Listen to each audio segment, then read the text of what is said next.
promised my whole life long. Klal Yisrael's future resting in your hands. The Talmidim you teach will keep our Torah strong. 14 Oikoi Shel Beis Rabban through our history are a treasure that you guard and you keep. You are my Rabbi, my Tayyir Rabbi. You are my Rabbi, Li'olam Vo'ed. It's a debt of gratitude that we can never pay, and there is no greater praise than to say, you are my Rabbi, my Tayyir Rabbi. You are my Rabbi, Li'olam Vo'ed.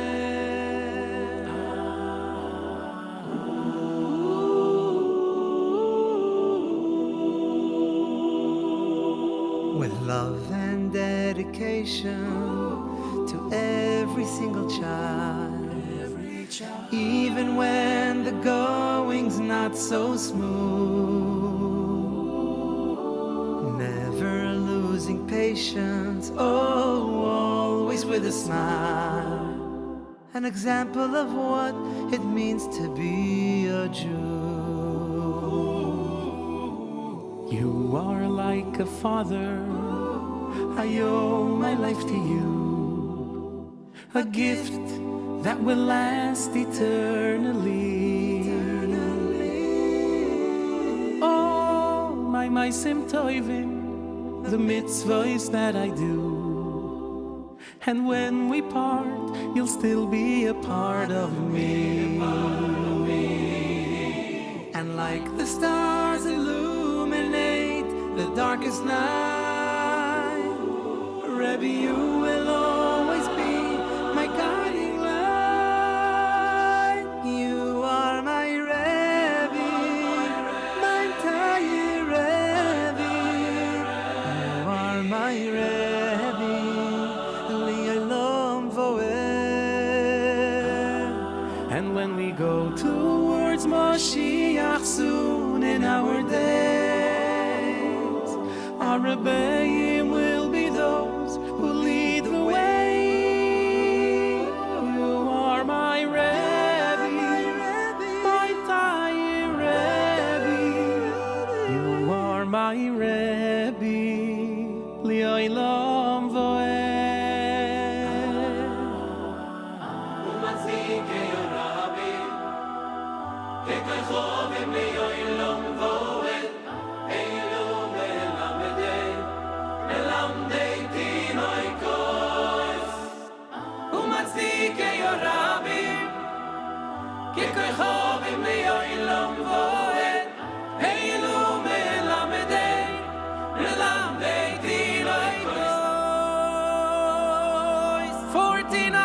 Shall Beis Rabban through our history are a treasure that you guard and you keep. You are my Rabbi, my Tayyir Rabbi. You are my Rabbi, Li'olam Vo'ed.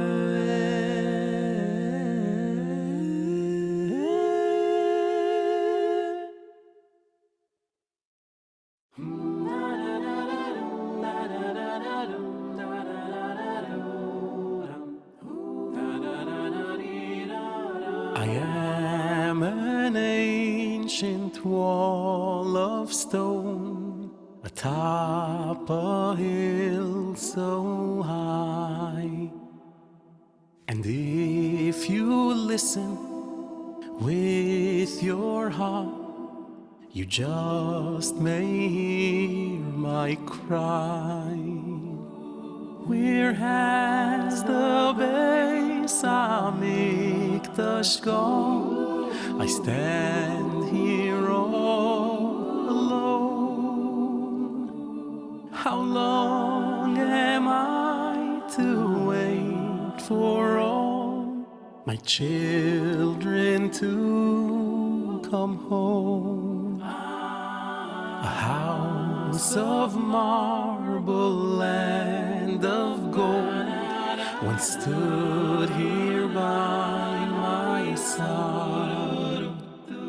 From far and wide all came to see its beauty and its pride. But Sinas Chinom brought it down, and with it so much pain. Now only Ahavas Yisroel can build it once again. Together,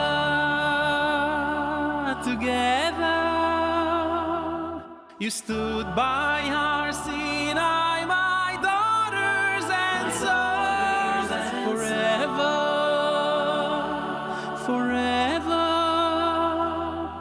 You must stand together forever as one.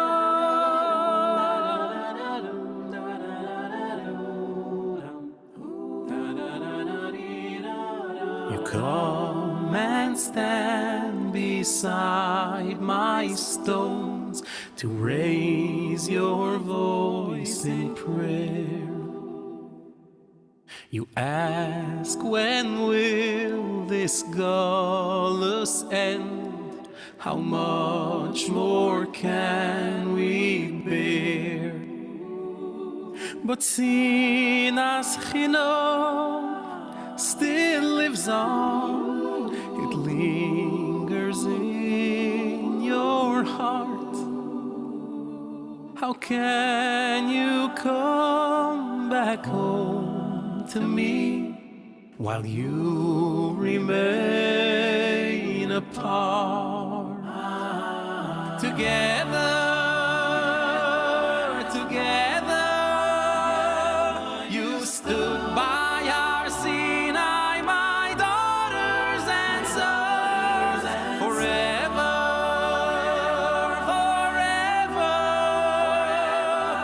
You must stand together forever as one. Together,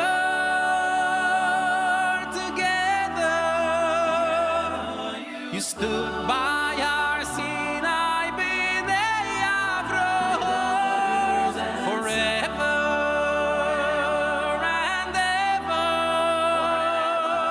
ever. You must stand together.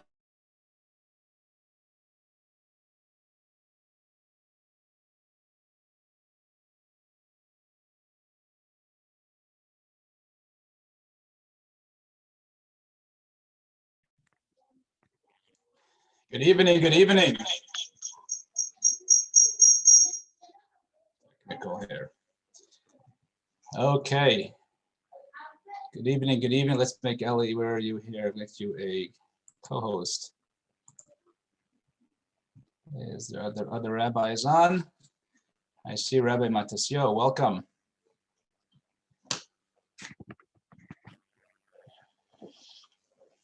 Erev Tov everyone, good evening.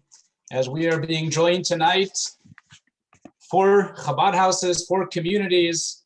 We have Lake Balboa, we have Burbank, we have Laguna Niguel, and we have SCV, joining together in a beautiful sense of achdus, of Jewish unity, which is of course a very important thing every day, but especially in the days between Pesach and Shavuos, as we increase in our Avos and Achdus Yisrael. And on behalf of those who are in SCB, I'd like to welcome everyone. Welcome to this Zoom. This is going to be a fabulous, fascinating lecture and talk. Sit back, relax, hold on to your seats, because this is going to be a riveting talk. So I'd like to welcome, who's here, Rabbi Shmuley. I want to welcome your community.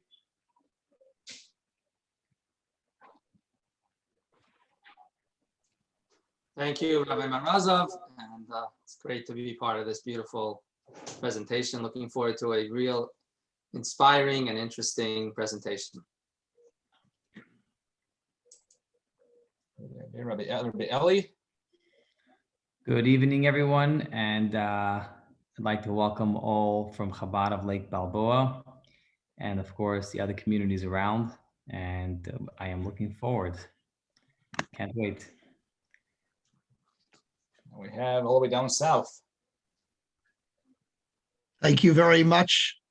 Well, I'd like to welcome our community of Laguna Niguel. It's such a pleasure to be joining with my colleagues and the various communities that are here tonight. I happened to catch the piece on National Geographic about our special guest tonight, and I'm very excited, looking forward, because that piece really, I found it inspirational and it really touched me. So really looking forward to a beautiful evening. Okay, so we're on to the main. Where are we here? Where's Rabbi Matis? There we are. Very good. I always thought about National Geographic as animals, and that's we used to grow up watching National Geographic. It's good they had a segment on a rabbi. That's beautiful. So now we're between Pesach and Shavuos. We're all supposed to grow. We all grow in our own way, step by step. But tonight we're going to hear about a quick growth spurt. This beautiful, fascinating, inspirational talks. Without further ado, let's welcome Rabbi Matisyahu Devlin, who has a very strong connection to Southern California too, which hopefully he'll touch upon. So Rabbi Matis, can you unmute yourself?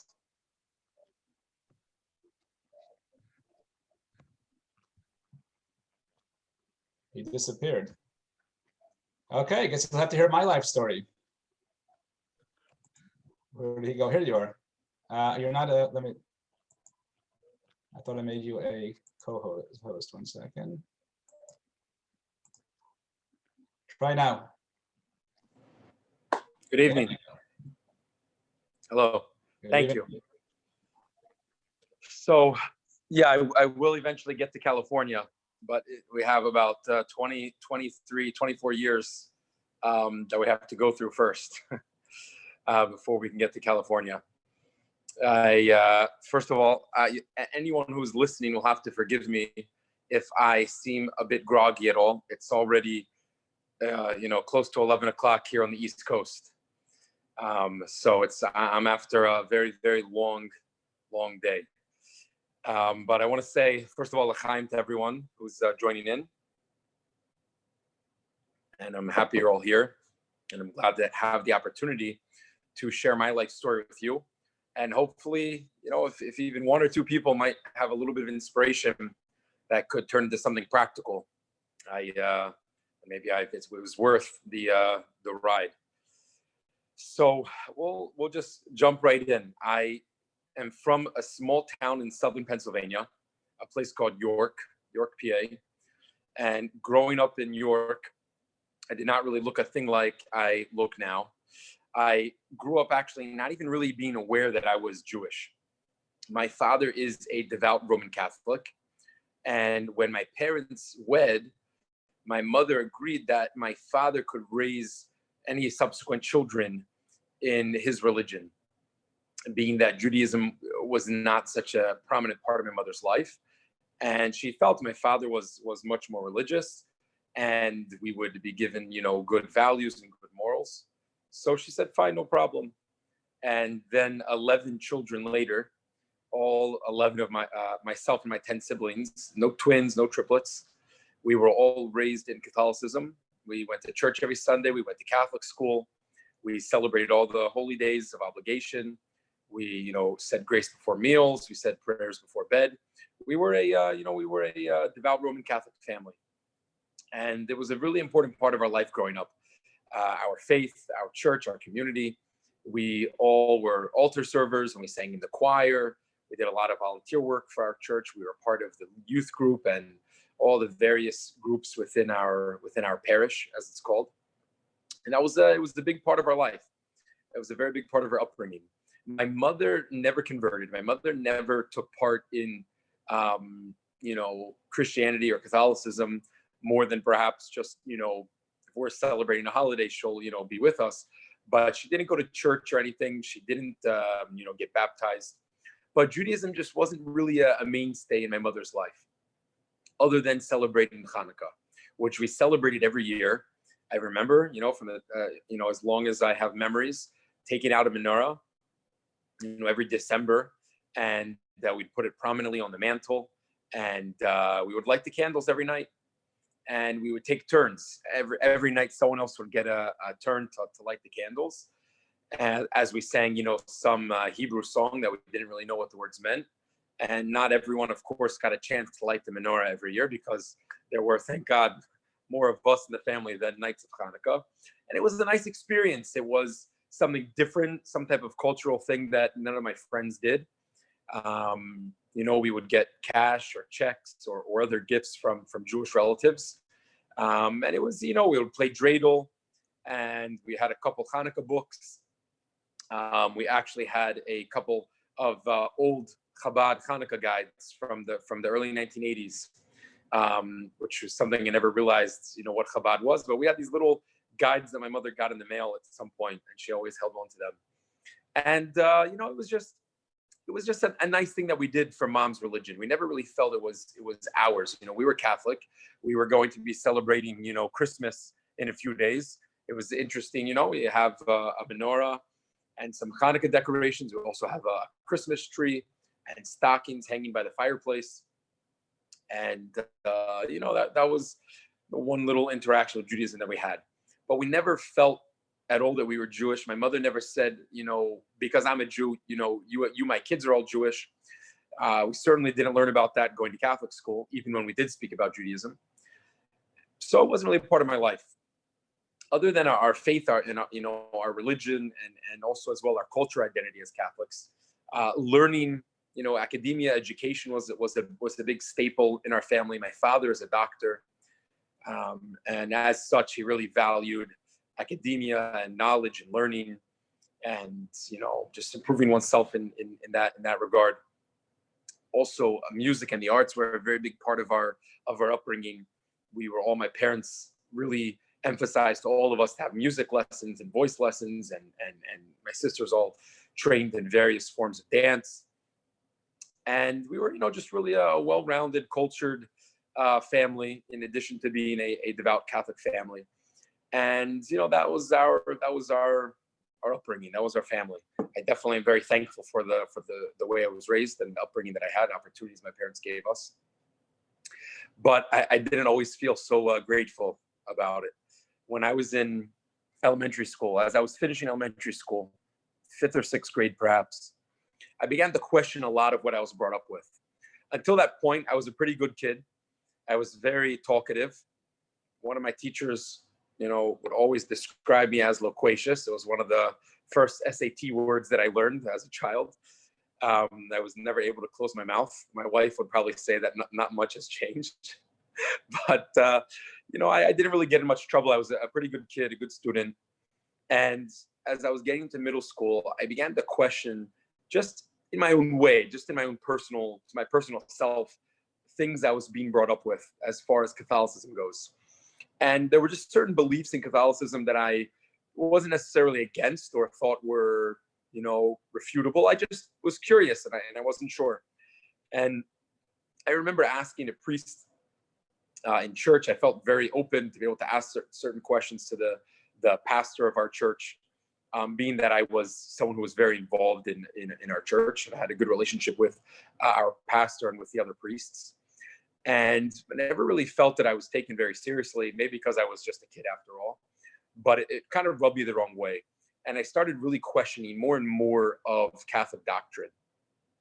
And, I can't say as I was in middle school and high school, I was really so deeply rejecting Catholic dogma. It was very superficial, in most ways.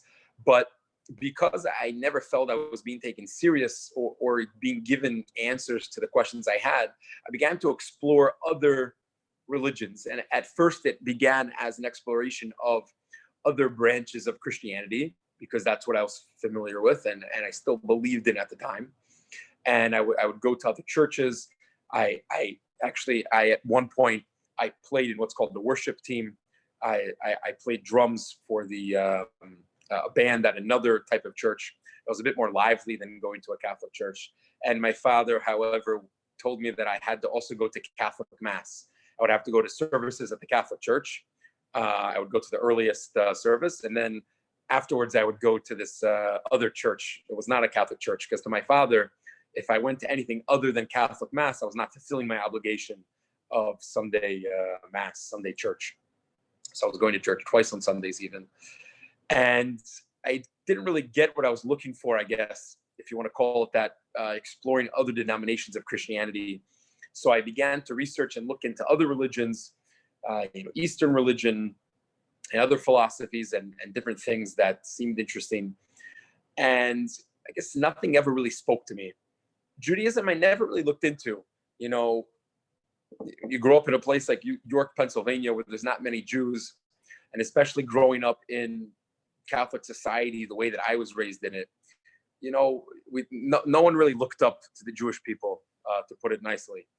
So there wasn't really there was no thought in my mind to like look into Judaism when I was kind of searching for truth in life and trying to look for purpose. During this time in my life, after I had really rejected Catholicism and Christianity, which was the basis of my morality and the basis of my values in life, I, of course, threw all those values out as well. And I just kind of became known as like the rebel. I was the kid that was always in trouble.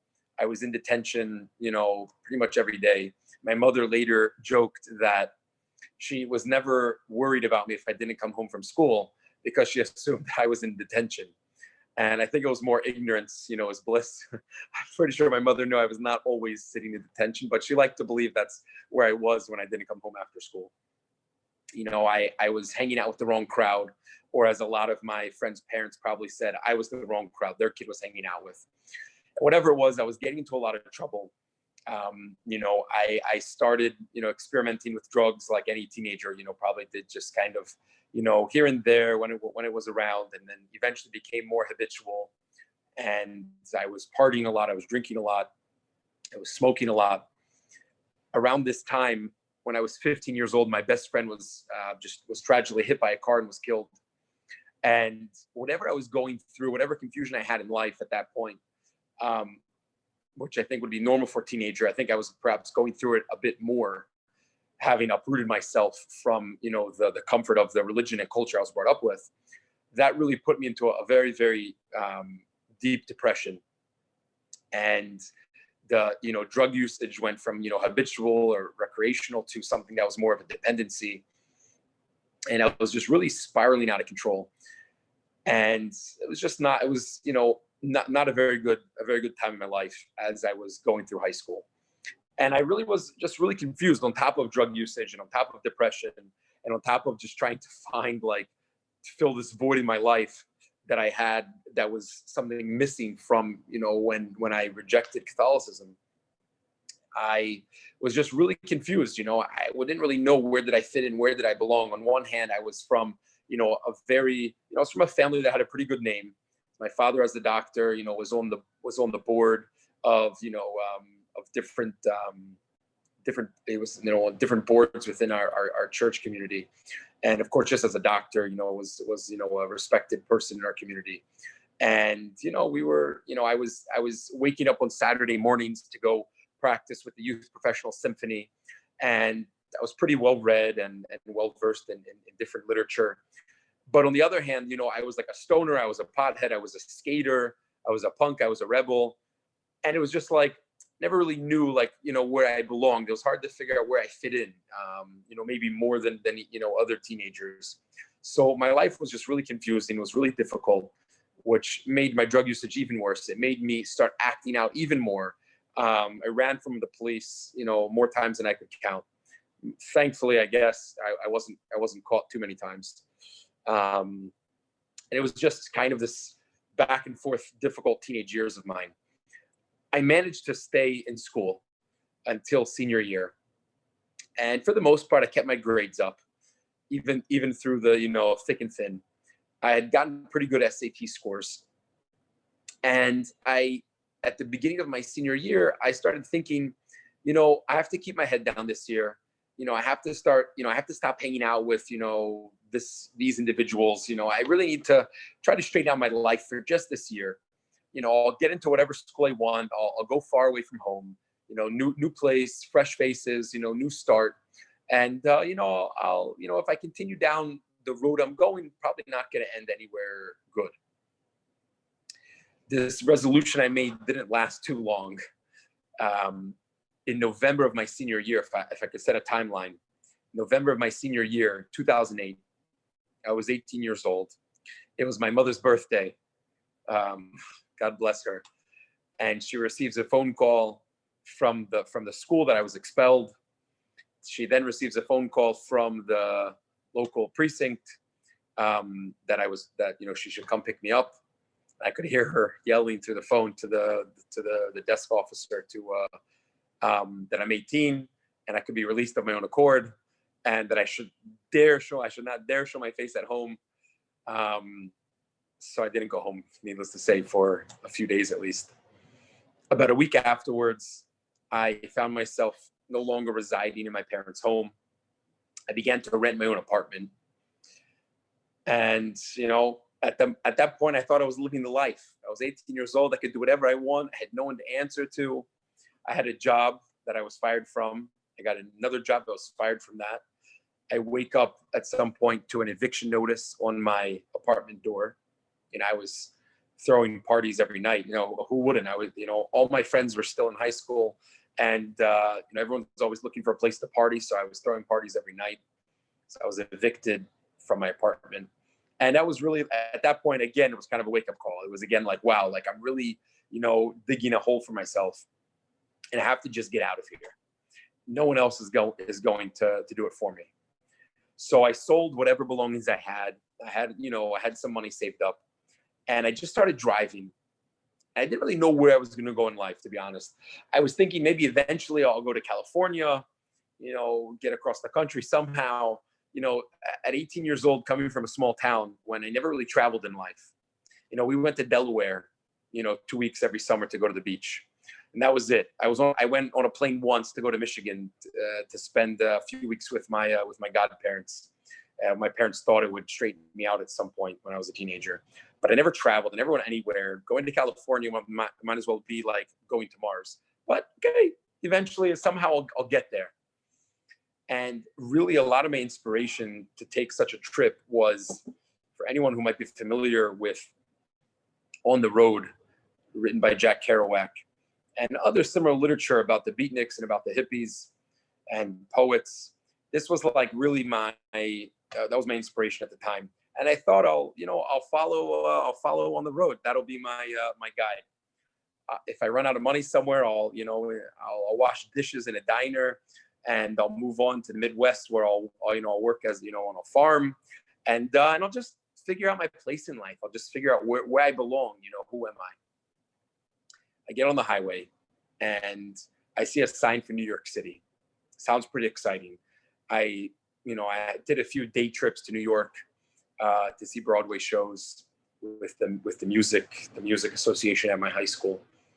I thought, go check out New York. I'll spend a little more time there. I'll get to party and see what New York is really like. So I started heading to New York, and I made a number of stops along the way in Philadelphia and in other cities. But eventually I make it to New York after a few weeks. And I'm just living it up. I'm just doing whatever, not answering to no one, just blowing through my savings. Some nights I'm sleeping in my car if I didn't find anywhere to sleep those nights. And I returned to my car one night to find that my vehicle is not where I left it.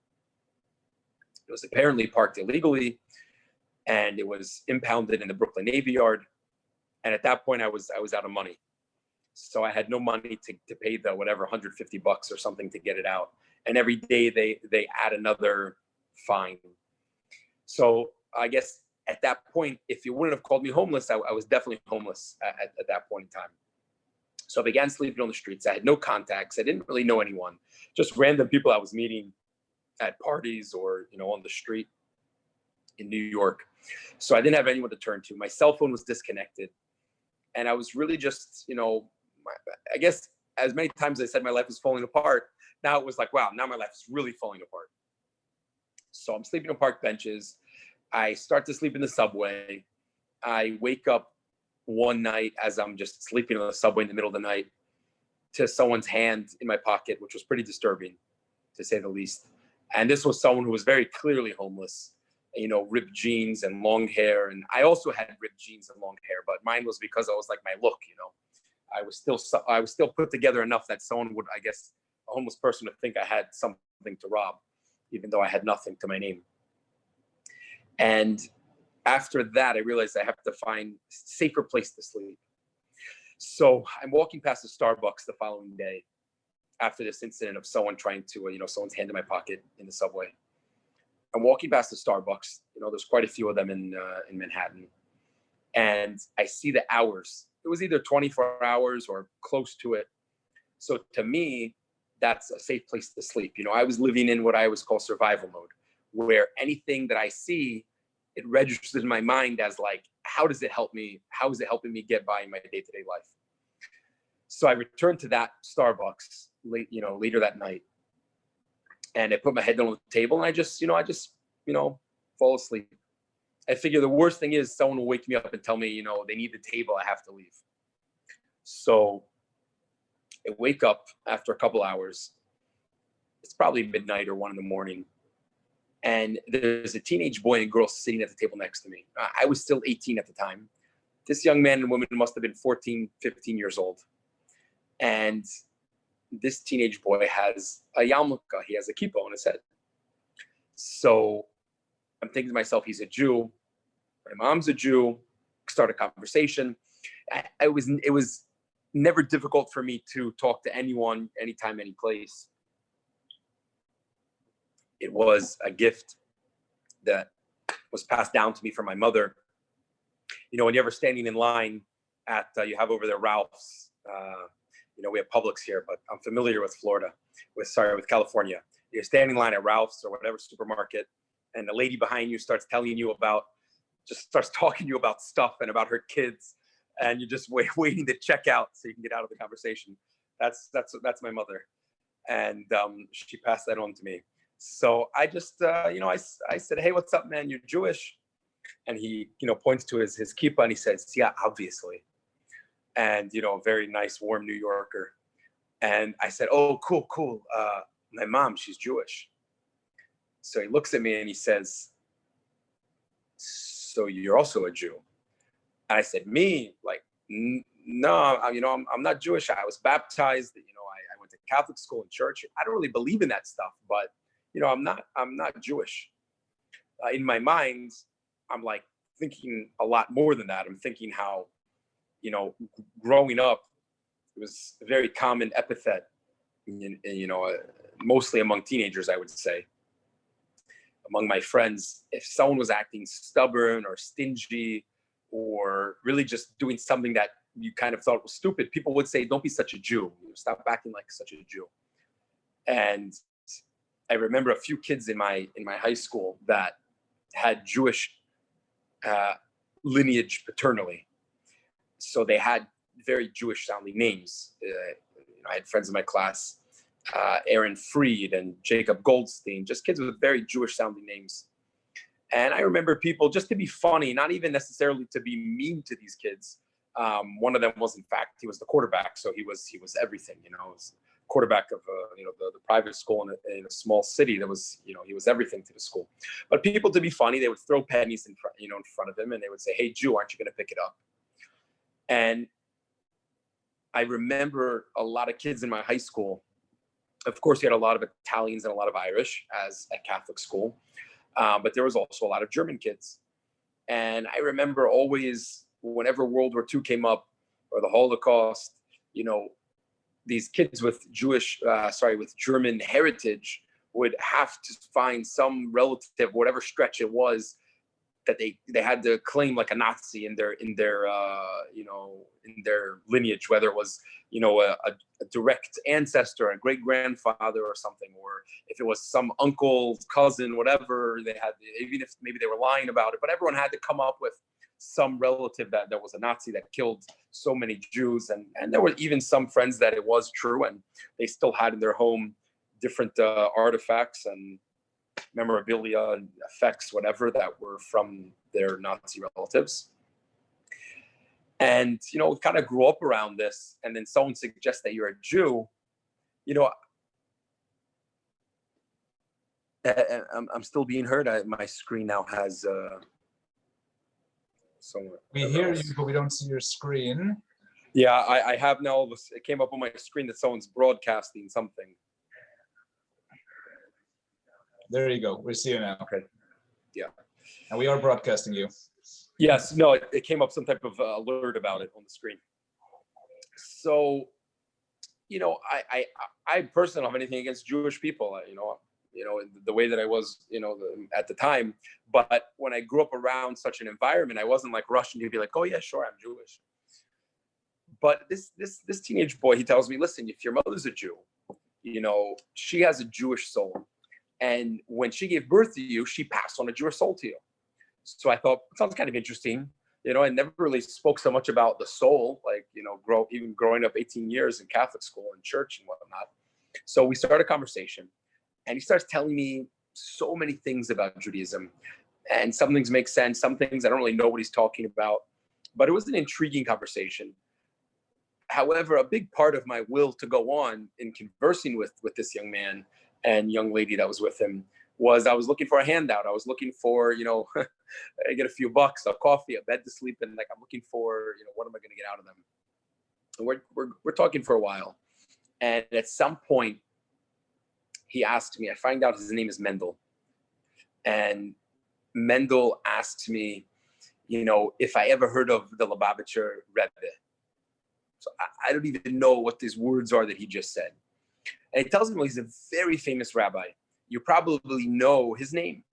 So he says the Rebbe's name. And again, I can't even repeat the words he just said to me now. You know, I have a son, Menachem Mendel, named after the Rebbe, but I don't have a clue what he's talking about. So he says, you know what, let me show you a picture of the Rebbe. You for sure, he's the most famous rabbi in the world. You've for sure seen a picture of the Rebbe. So he takes out his wallet. He pulls out a small, you know, wallet-sized photo of the Rebbe. And I've never seen the Rebbe.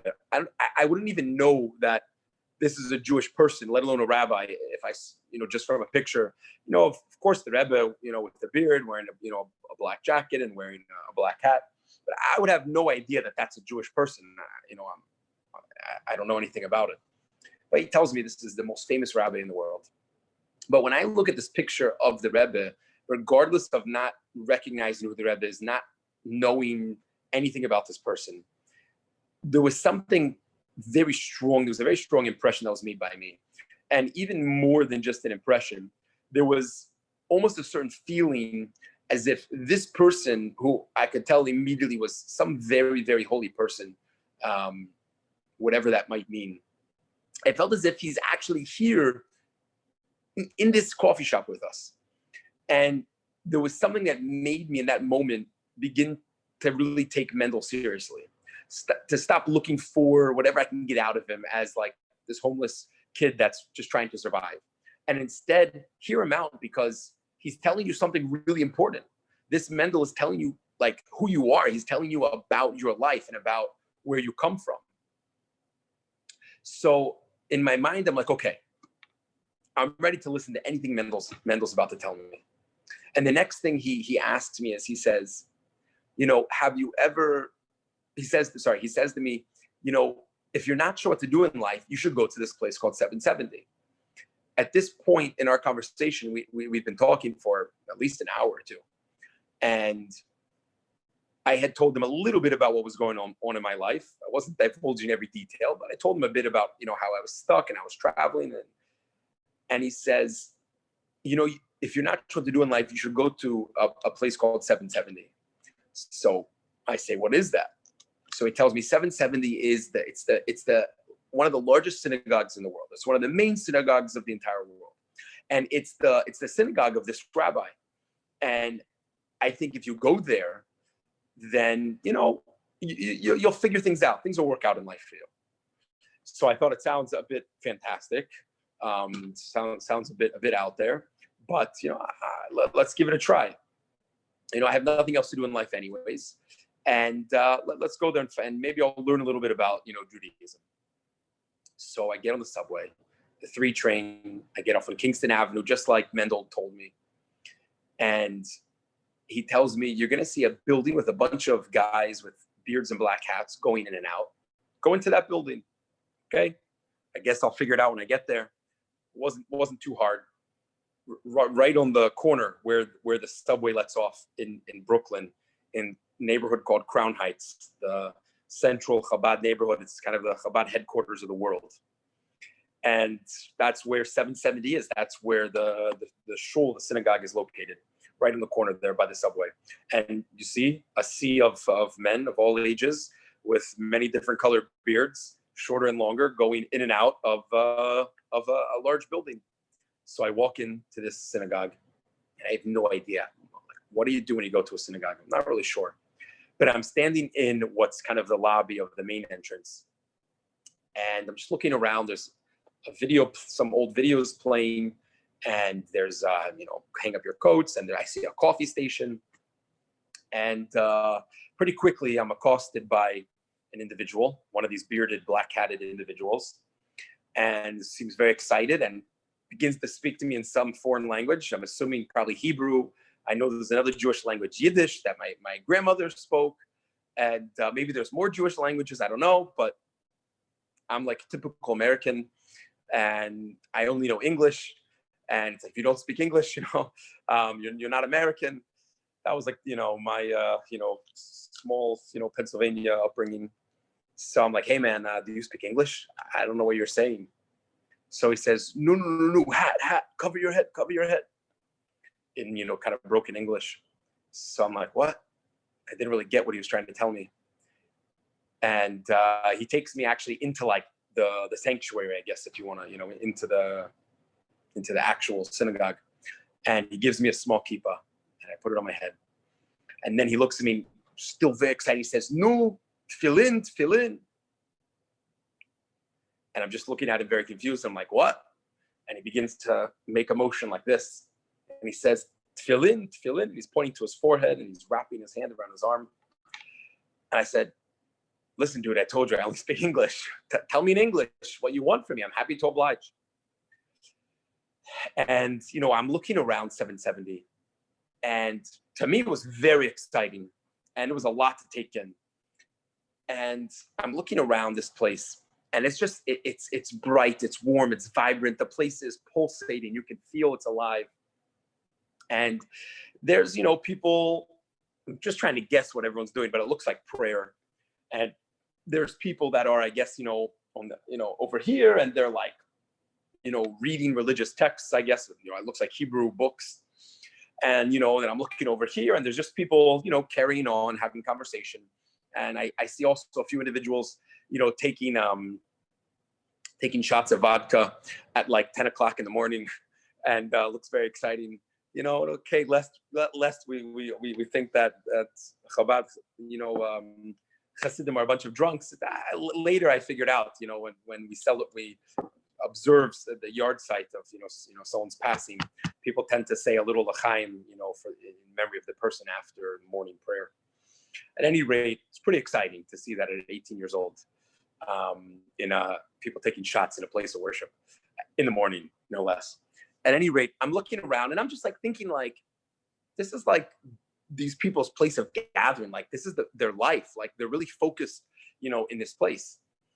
And I can't help but think how, in 2 years before this, when I was in 10th grade, and in 10th grade, our religion class that year, like we have math and, social studies, we have a course, religion class. And the course that year was called Sacred Scriptures. And what we learned that year were a lot of things about Judaism. We learned about major holidays and even some minor holidays, if you will.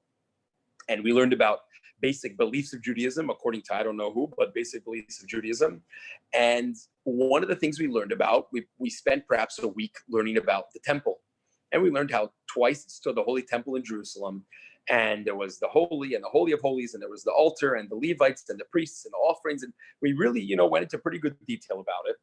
And I remember, getting this impression about this like majestic regal edifice that was the focal point of the Jewish people's lives. and they brought sacrifices to this place.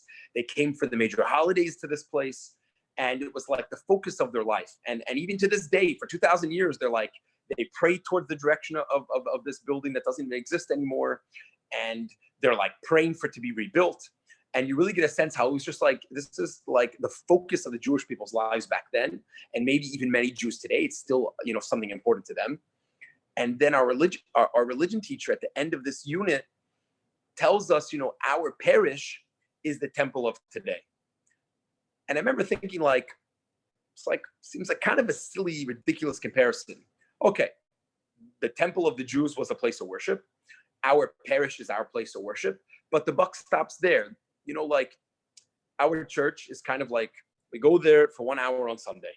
And the old people that are retired, fine, they go there for church every day, or at least however often that parish offers services. But go there for an hour on Sunday and forget about the place, later, because then you're watching Sunday afternoon football, and it's not really a part of your life, the actual building or place. And, it's when you're there, it's kind of dark and bitter and a little bit depressing. And then you tell us about this amazing, magnificent building that the Jews, it's like their whole life is centered on this place, and it's like everything to them. I didn't really see how it relates. Now, when I'm standing in this synagogue, I'm like, wow, like they did it. If you're supposed to make your place of worship be like the temple of Jerusalem, they really did it here. You can really tell that this is a focus of these people's lives. It's a staple of who they are. But now I have this guy tell me about this thing, and he keeps telling me about some fill-in thing that he wants me to do. And he takes me further into the synagogue, and he pulls out this, introduces me to someone else actually, and he pulls out this little velvet bag, and he starts pulling out these black contraptions, and he wants me to roll up my sleeve, and I'm taking a little bit more of the details in, and everyone has this weird box in their head and kind of a strange strap on their arm, and everyone's enwrapped in this sheet with these like strings, and everyone's shaking this way and that way, and just seems a little bit weird. And I'm thinking I walked into some type of twilight zone. And thankfully for me, the twilight zone has an exit sign, and I can just do whatever this guy wants, and I'm going to leave.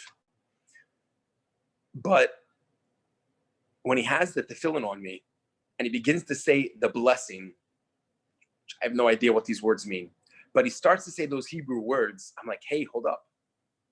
I know these words. Baruch Atah Hashem.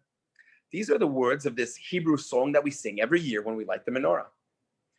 And I'm like, wait a second, I know about it. I could say it, I don't need this guy's help. And I started to say the blessing on my own. So of course I say the wrong bracha, because I say the blessing for Hanukkah. So it's not quite the right one. But there was just something to me. It wasn't even just like excitement. It was like a feeling of like, this is something that is a part of me. It's like a part of who I am. And I begin to say this Shema for the first time in my life. This young rabbinic student who helped me to put on tefillin gave me an English prayer book. And he tells me, read these few paragraphs.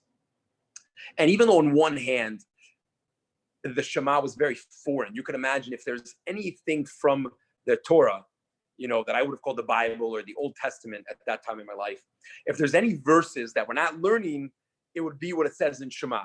Hashem is one. All these things that says about how the Torah we're going to teach to our children, and we're going to talk about it on the streets, and we're going to talk about it in our homes when we go to bed, when we wake up. It's going to be on our doorposts. We're going to hang mezuzahs. We're going to put on tefillin. We're going to put this Torah in, as tefillin, and we're going to wear tzitzis to remind us of it whenever we look at them. Just kind of this idea of the eternal connection of God and the Jewish people, which is through the Torah. This is something that was not familiar to me.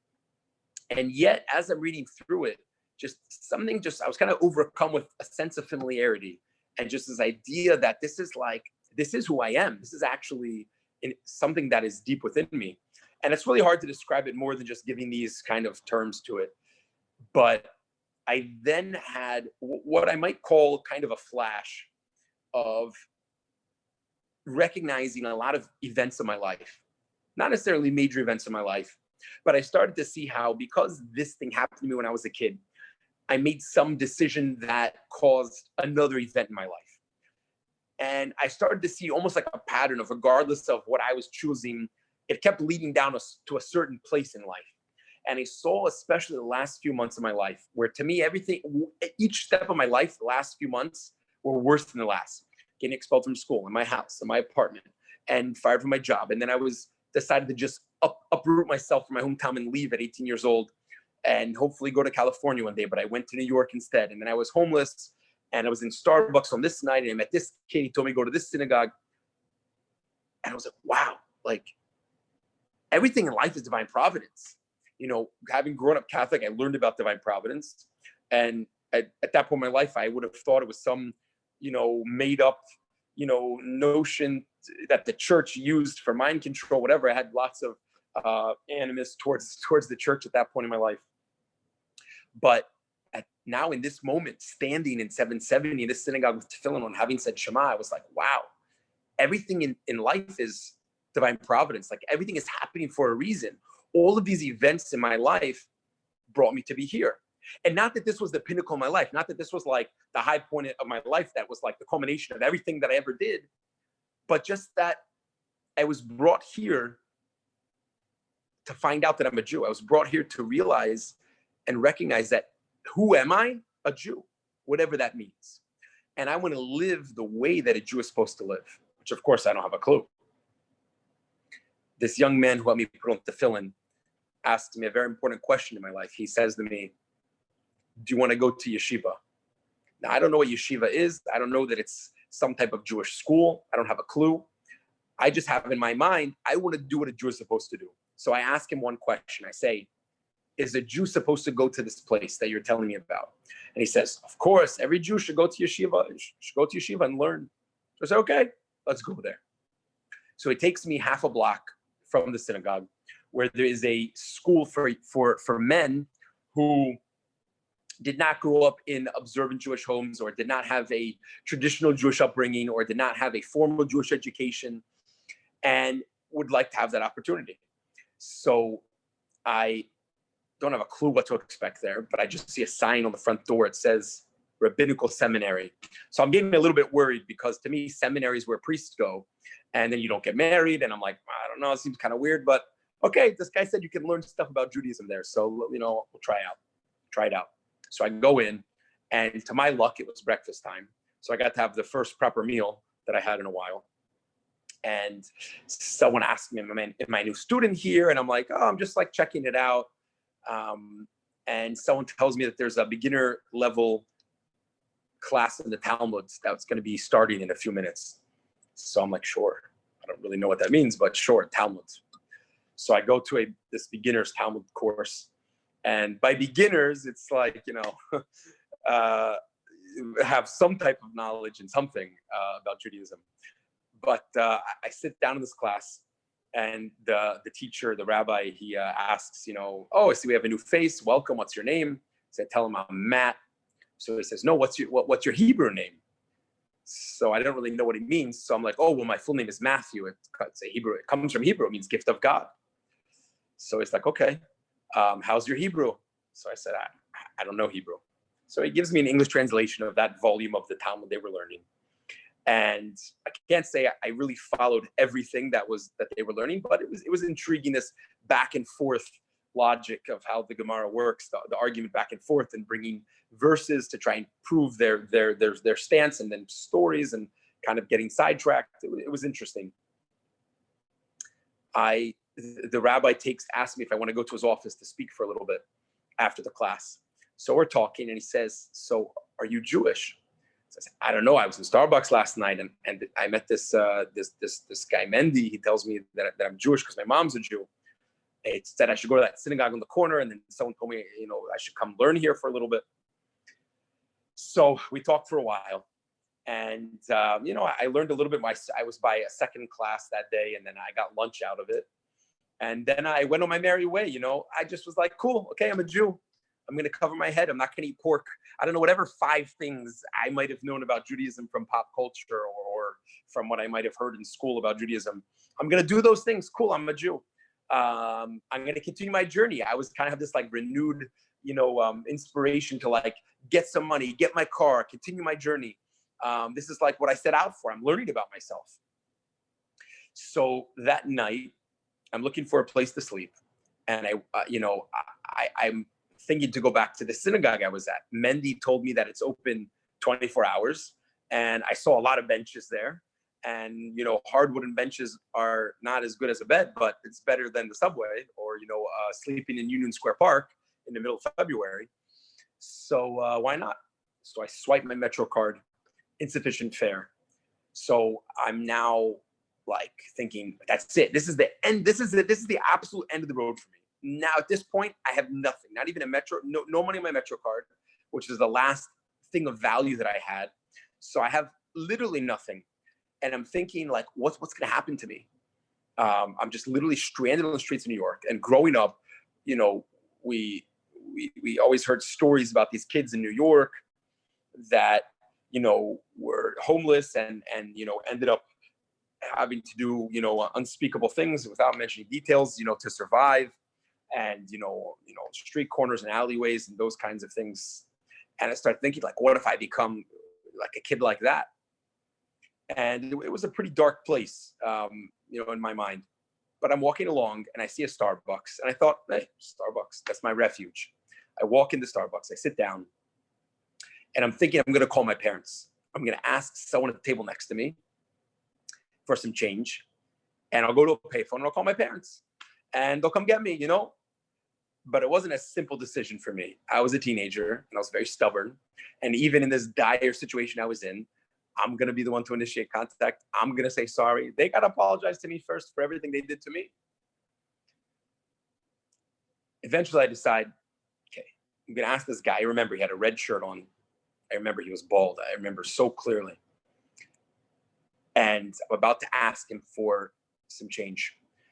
And I can see the door to the coffee shop at the time. And in the door walks a young man and woman. This young man has a short beard. He's maybe in his early 20s. And he comes in with a young lady who's wearing a long dress or a long skirt. And right away, I recognize these are Jewish people. 24 hours ago, I would have no idea these were Jews. But I spent, a couple hours in Crown Heights, where everyone there is Chabad.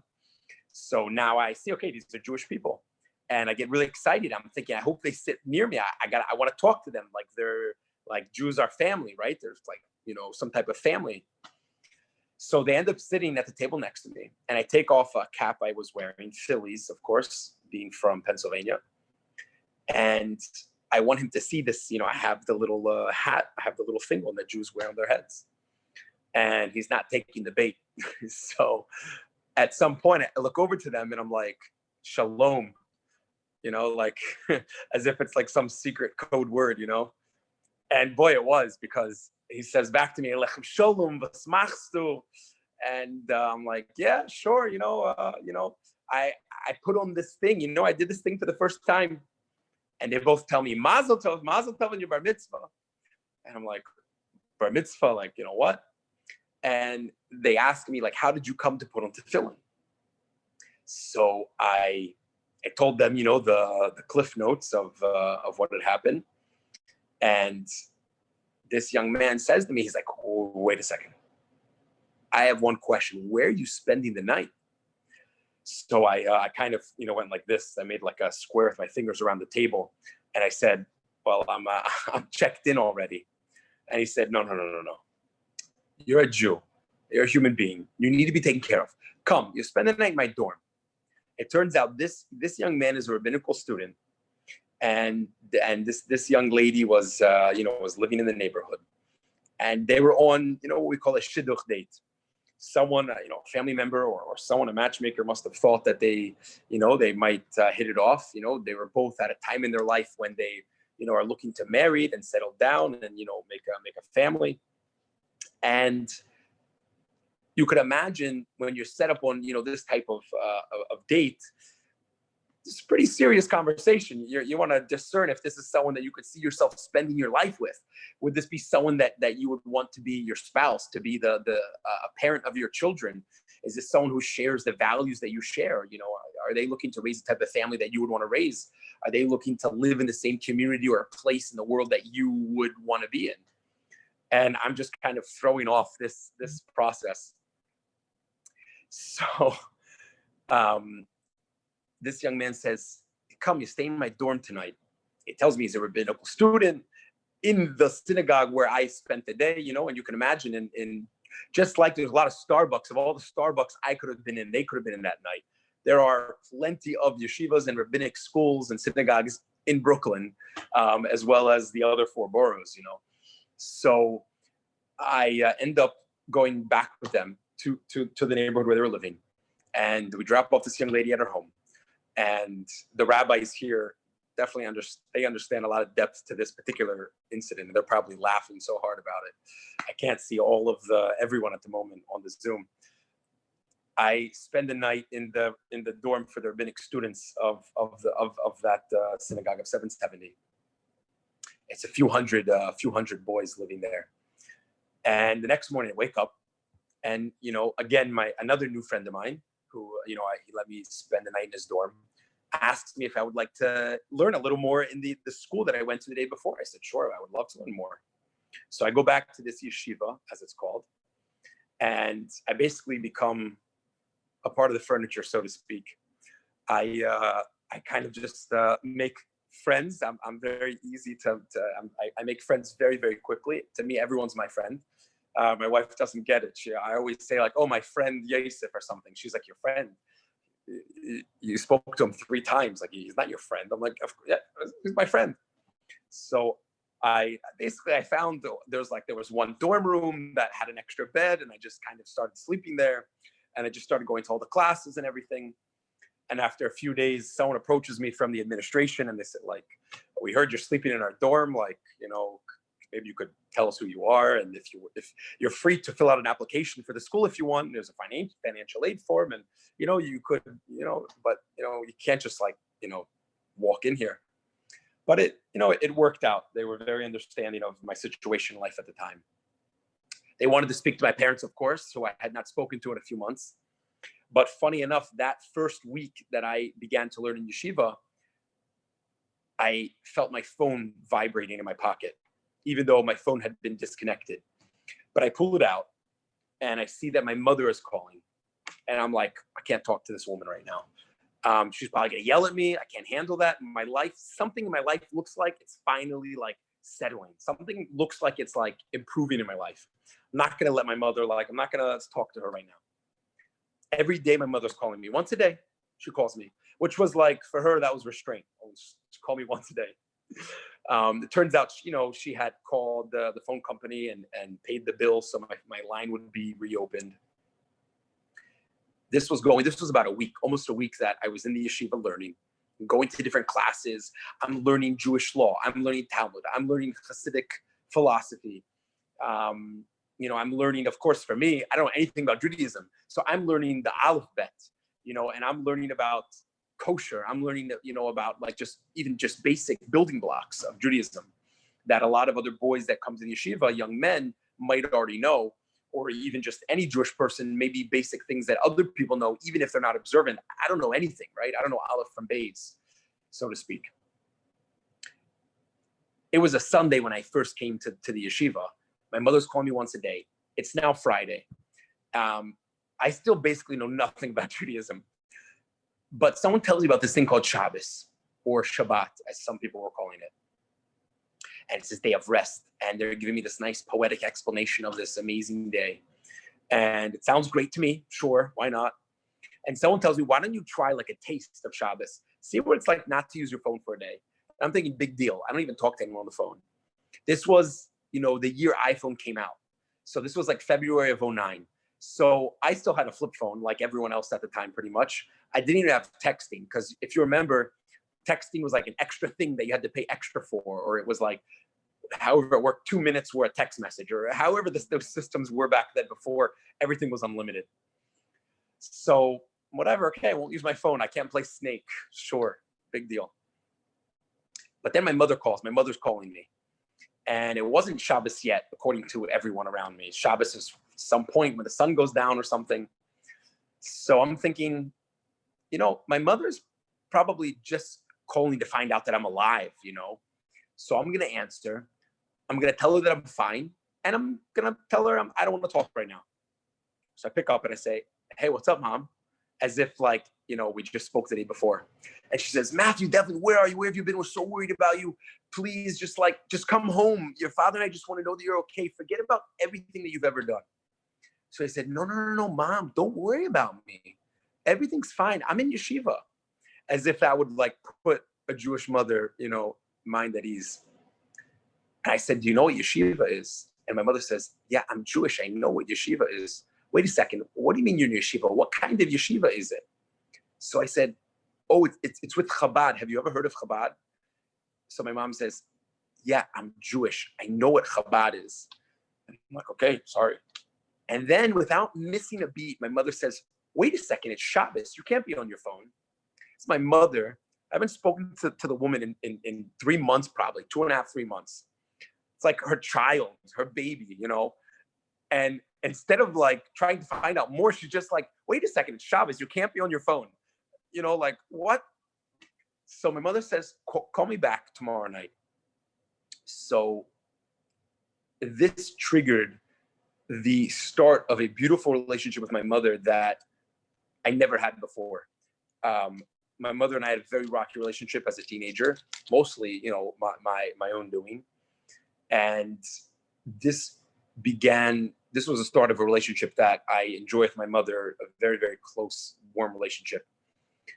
My mother, turns out, she told me, grew up in what she calls a traditional Jewish home. She grew up in the suburbs of Philadelphia, where her family kept Shabbos and kept kosher as when she was a child.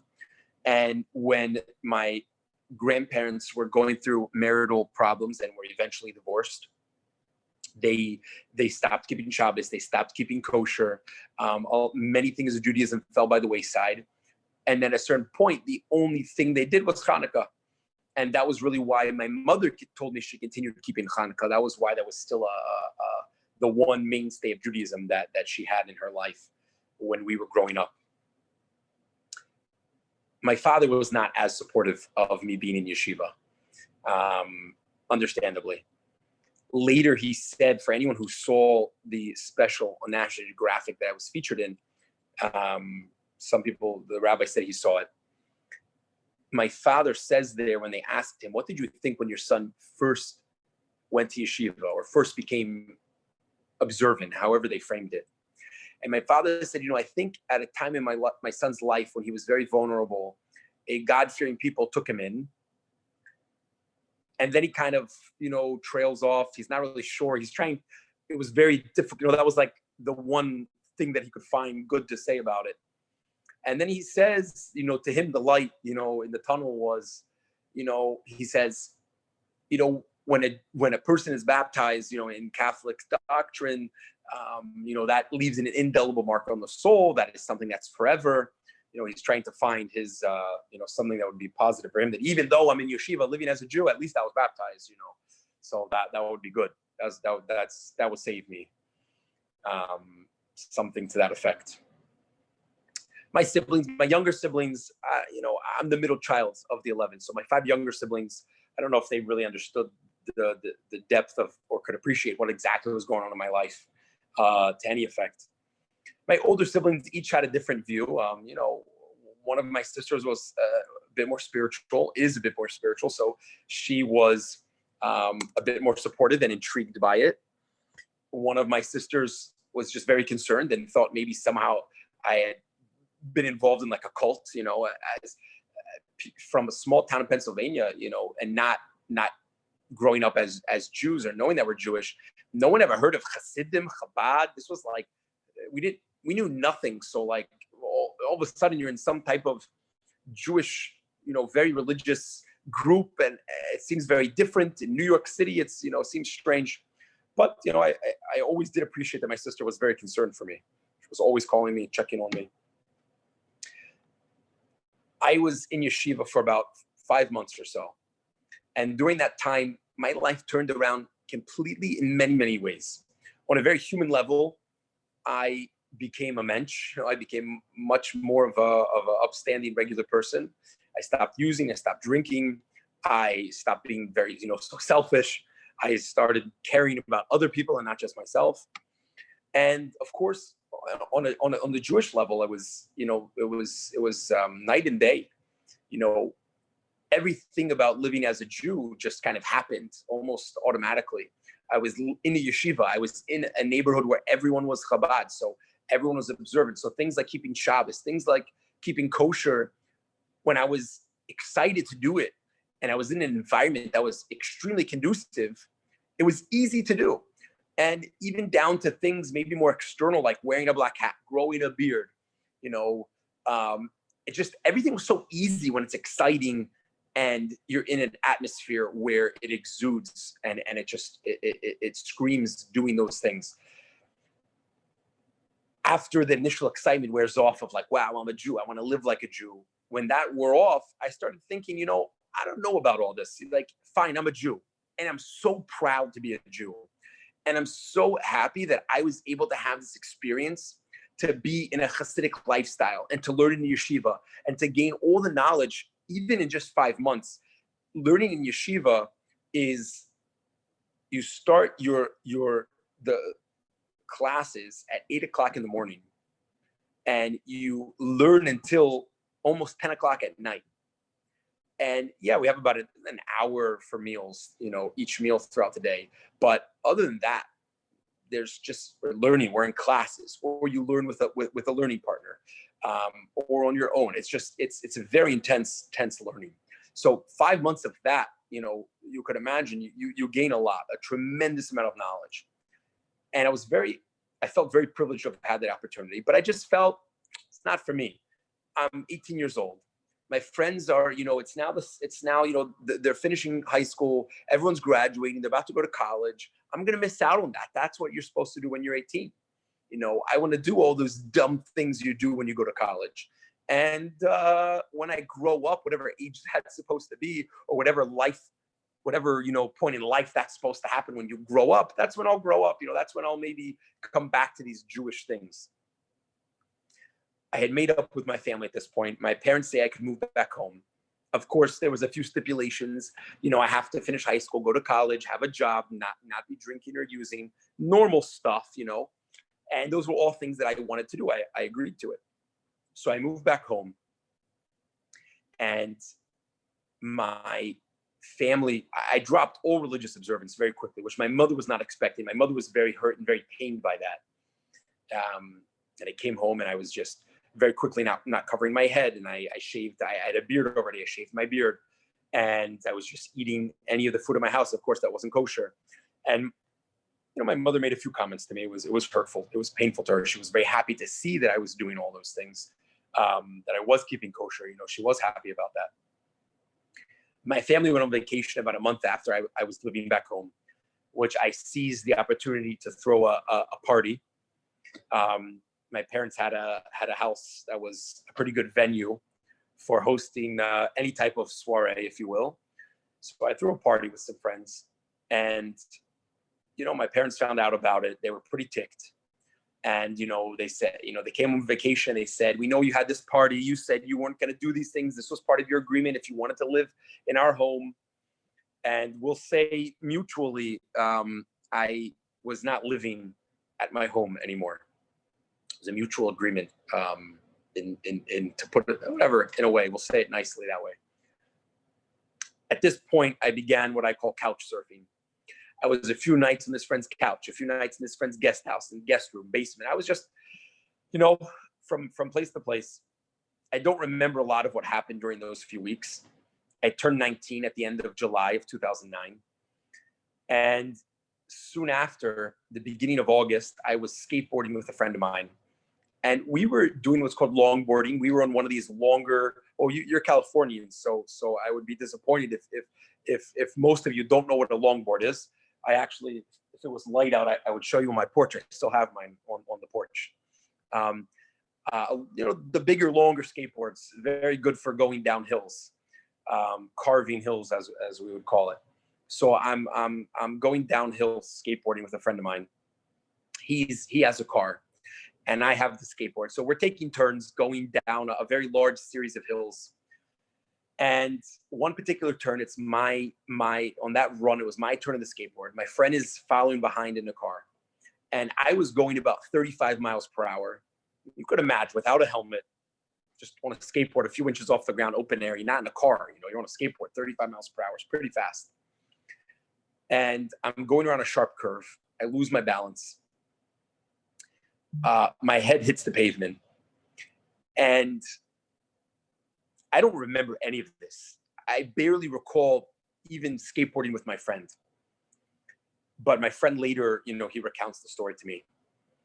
And he tells me he slammed on the brakes. He jumps out of the car. He said he thought I was dead. Like I was laying motionless in the middle of the road. And he runs over to me. He starts kind of shaking me, yelling my name. At that point, I begin to fade in and out of consciousness. He said I was bleeding. Like you could already see the blood, around my head. Now, my friend who did what was a very dumb thing, but thankfully saved my life, decided he would put me in the car and he would drive me to the hospital. Now, obviously, hopefully the general population knows when someone has a head injury, a neck injury, a back injury, you make sure their airway is open and you just leave the person in the position they're in and you wait for, emergency services. But my friend just thought the hospital was about 4 minutes away. Actually, the hospital where my mother works. And he'll just drive me there. And it'll be quicker than calling 911 and an ambulance. Who knows where it's going to come from? So he pulls up to the ER and he runs in frantic, screaming for help. And he said, even for himself, it was very, the trauma of it was, he has a hard time even remembering everything that happened. But of course, the medical personnel come out with a stretcher and they wheel me in. And very quickly, I was put into a medically induced coma. But prior to that, I was kind of fighting off the medical staff, apparently, as would be typical behavior for a head trauma victim. And I was screaming, only Dr. Devlin is allowed to touch me. So I guess they spoke to my friend. Someone spoke to my friend who was still sitting around by the ER. And he said, I think his dad is a doctor. So then they ended up contacting this Dr. Devlin. There's obviously not too many Dr. Devlins in a small town. And they tell my father that, he should come in with his family and it's not looking very good. Your son's in the hospital.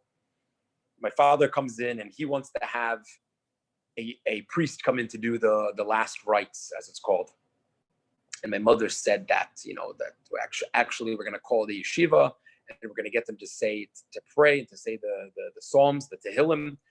That's what we do when a Jew is in a time of need. And the doctors weren't really sure, what would happen. They weren't very hopeful, if I would maybe even make it through the next 24 hours. Obviously, I did because I'm alive.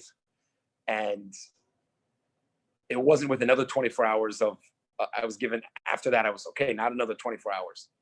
And they ran more brain scans, whatever they had, MRIs or I don't know, CT scans. And they said that it was looking even worse. My brain was swelling even more. And obviously, I did live another 24 hours again, because I am here to tell you about it. And at that point, they said that, okay, I would live, but they would probably have to keep me in this coma for a few weeks. The following day, the swelling was gone.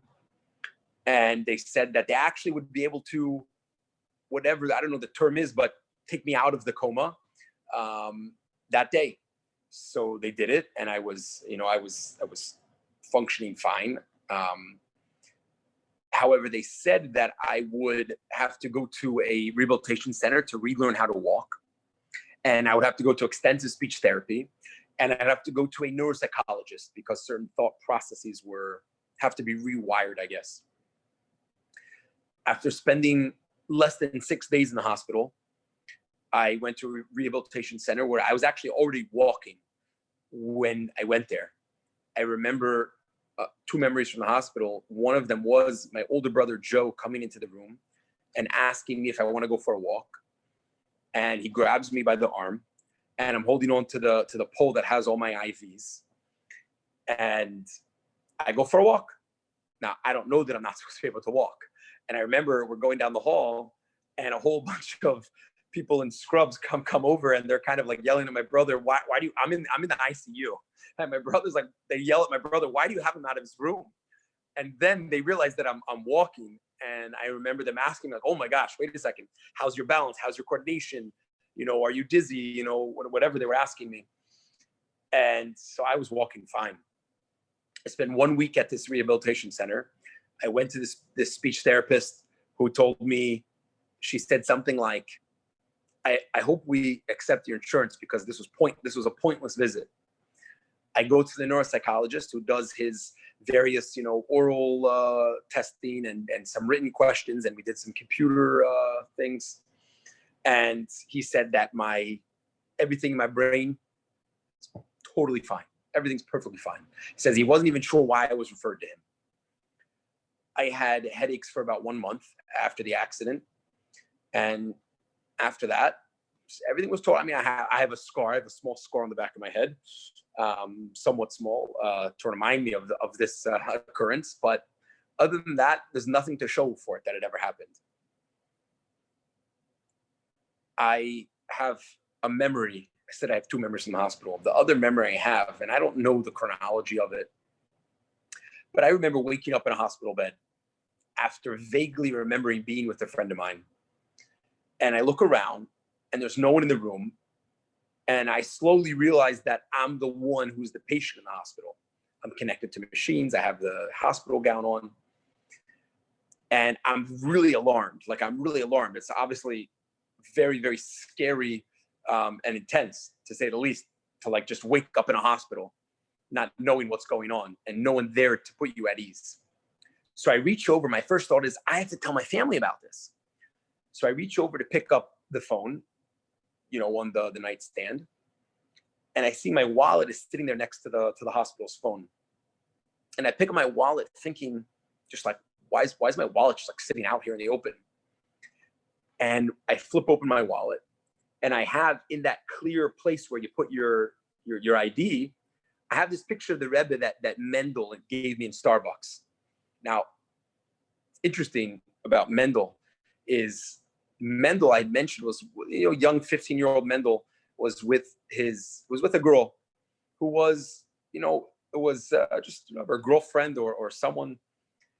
Now, Mendel's from a Chabad family, from a religious Chabad family.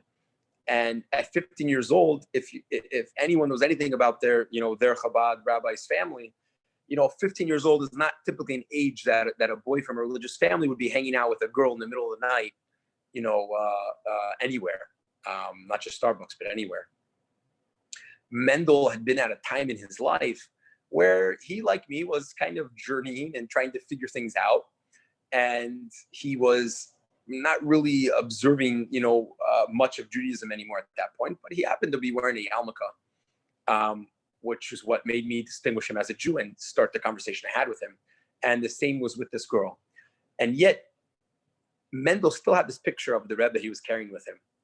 And now, this picture that he gave me that I put in my wallet, I was still carrying it, even at that point in my life where I left yeshiva and I was no longer observant and I wasn't interested necessarily in it, but I still kept this picture in my wallet. And I look at that picture, and in the moment, it's another memory in my life. That's another moment that's hard to describe exactly how it happened. But in a certain way, I hear the Rebbe's voice say, Matisiyahu, you thought that you would leave my 4 cubits and do what you want. And you did. But I don't leave the 4 cubits of my followers. I don't leave the 4 cubits of the Jewish people. Now, a cubit is you know, in Judaism, everything's very exact. So we have measurements. We have our own measurements in order to make sure you fulfill every mitzvah properly. If a mitzvah involves something tangible that can be measured, there are volumes and lengths. There's many different measurements. But when we say 4 cubits, there's it's also colloquial means kind of a person's sphere of influence, their domain. So we often talk about being within the 4 cubits of a rabbi or a teacher or just someone who's influential. And however it happened that I heard the Rebbe say this, however you want to suppose that it happened, or even for me, it's hard to fathom exactly and even explain how it worked. But this is what I heard when I saw the picture of the Rebbe, and that put me into a certain thought process and a certain mindset of just thinking about, like, what am I doing in this world? Like, what am I doing here? And sure, a big part of it was like, I have to rethink my relationship with my Jewish identity, and I have to rethink my Jewish observance. And yes, that was a part of it, but it was mostly just like, what am I doing here in this world? Like, why am I here? What am I doing here? And I also have my own 4 cubits of the world. I also have my own space and my own sphere of influence that exists. I have a part of the world that I could be building up. I have a part of the world that people pass in my life every day. What am I doing for them? What am I doing for my 4 cubits?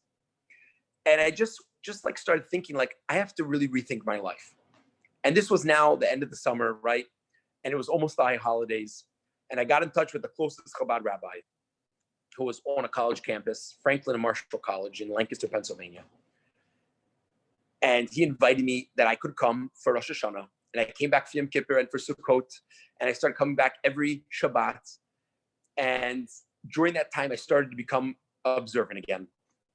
Once I was spending every Shabbos and every holiday by the rabbi, I just decided I would follow, I would keep Shabbos, as it's called.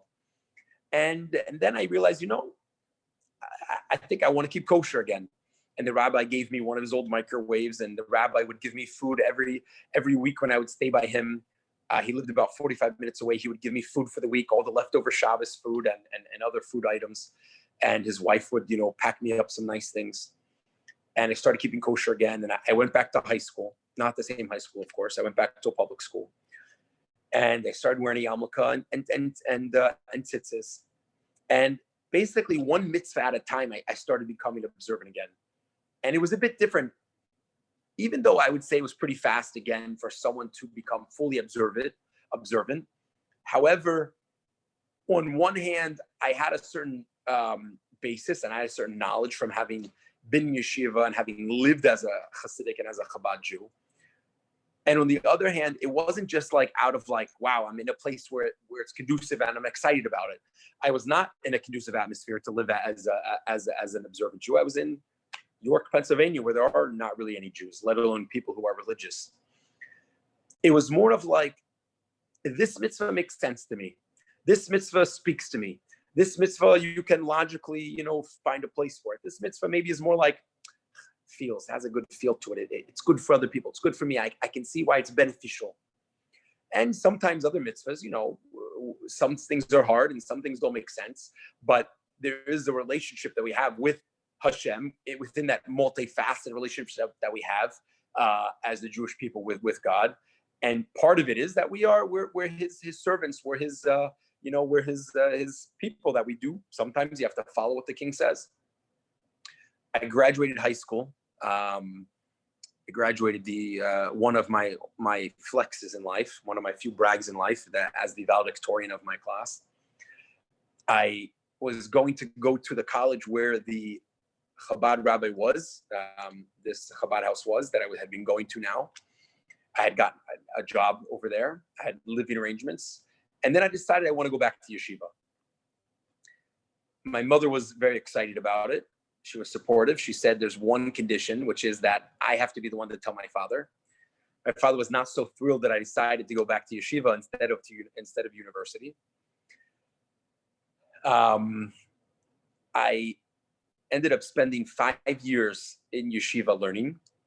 During that time, I went to a few different schools, all in New York. During that time, I received my rabbinic ordination. And I was then introduced to my wife by mutual friends that knew the two of us. And they thought we would hit it off. And apparently we did. I like to think we're still hitting it off after 7 years. We have 3 children, thank God. After we were married for a year, my wife and I, by the way, my father came to the wedding. A lot of people ask, did my father come to our wedding? And I always retort, did my father go to his own wedding?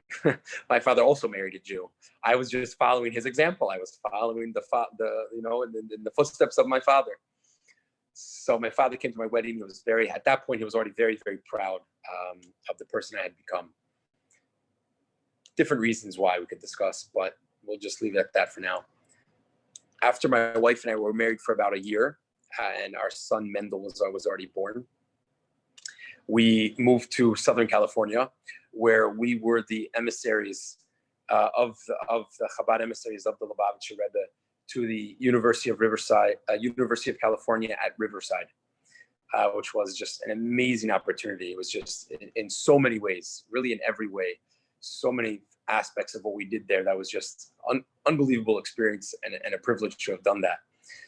I don't know if anyone's familiar with the university there, but we were there for about 2 years, for 2 school years, and it was just incredible. We got to know California, we got to know Southern California, and I know Riverside is no LA, and it's I don't know what the places are like that everyone here lives, but I enjoyed Riverside, and I thought it was wonderful, even if it gets a bad rep among other Californian cities. After we were there, we ended up relocating to South Florida, where my wife's family lives. My wife is originally from Argentina, but they then moved to South Florida. And we just for various reasons, we moved here. We were living in Hollywood, and then now we live in Miami. We recently bought a home. So that was a big milestone in our life just a couple months ago. And here in Florida, I'm a teacher. I have an amazing opportunity where I get to teach first graders, and I also teach 7th graders, and I also get to teach in our high school yeshiva, where I teach the boys that are in 10th grade. So I have a pretty full schedule. I teach pretty long hours, not regular school hours. That's what I love. That's what I enjoy, and that's my life. And I have the opportunity to share it with you. I just want to share one small takeaway before, if anyone has questions, and so I can stop boring you if I've reached my limit. The rabbi didn't give me a time limit. Usually in the when I'm in a synagogue, if I'm in a shul giving a talk, I try to position myself where there's no clock, so I can always say that I couldn't see the clock here. I'm sitting by my phone and my computer. I can see the time. But to end off, I think when I look at my life, different people that are listening might take away different points. When we hear a life story, there's usually something we attach to, something that we relate to, something that maybe someone else that's close to us could relate to. So different things speak to us. But since I'm the one telling the story and it's my life, I'm going to share what I feel is the most powerful lesson that I learn when I think about what things I went through in life. People always tell me, wow, it's such divine providence what you went through. It's such coincidence, it's happenstance, whatever, karma. People like to give different names to it, how these different things that happened in my life, were such divine providence. And when I really think about it, to say that something like, wow, all these bad things, getting kicked out of school and your job and homeless, and then found that you were in this Starbucks, this place, and then your life turned around and became better. To say that that's what divine providence is, it doesn't do it justice. That's not really what divine providence is. That's just like, wow, that's like when you see it more clearly. That's when you really see oh, that was an amazing story of divine providence. That was an amazing, he was in the right place, the right time, and it was amazing. But that's too obvious. And that's not what divine providence is. Divine providence is not that you're in the right place and this thing happened and it was amazing because it just so happened that this other person was also there. Divine providence is that every event, every happenstance, every occurrence in this life, down to the smallest detail of everything, every iota of this universe, is divine providence. So anything that happens to any person is being guided. It's happening for a purpose. So just as much as it was divine providence for me that I ran into this kid with a yarmulke that was relatable, he was young like me, I realized he was Jewish because he had a kippah on, I was able to talk to him. Just as much as it was divine providence for me, it was divine providence for him as well. That ran into some person and he decided that he would have a conversation with me. He recognized that this moment was divine providence. He recognized that if I'm running into this individual, there's got to be a purpose for it. And what could he offer me? A conversation, a discussion about Judaism, what he had to offer me. When I came to 770, when I was in the synagogue, and I was having this like moment in my life that was literally a life-changing moment that turned my entire life around, wearing tefillin, saying Shema for the first time, having this realization that I'm a Jew. It was life-changing for me. For this guy that helped me put on tefillin, his life didn't change. He puts on tefillin with a lot of people. He was a Chabad rabbinical student. He goes every Friday afternoon to go put on tefillin with people in Manhattan. Normal for him. His life is not changing. But that's divine providence. He saw that someone passed through his little corner of the world. There was something he could do for this guy. He could put on tefillin with him, do a mitzvah with him. And he recognized it, and he did it. And so on and so forth with all these people in the story. This couple, the next night in Starbucks, they got me a meal at a kosher restaurant. That young man gave me a bed to sleep in. They found what they could do for me because they realized that every person that we run into in our life, there's got to be something we can do for them. There's got to be a purpose, a reason in that moment. And that's what divine providence is.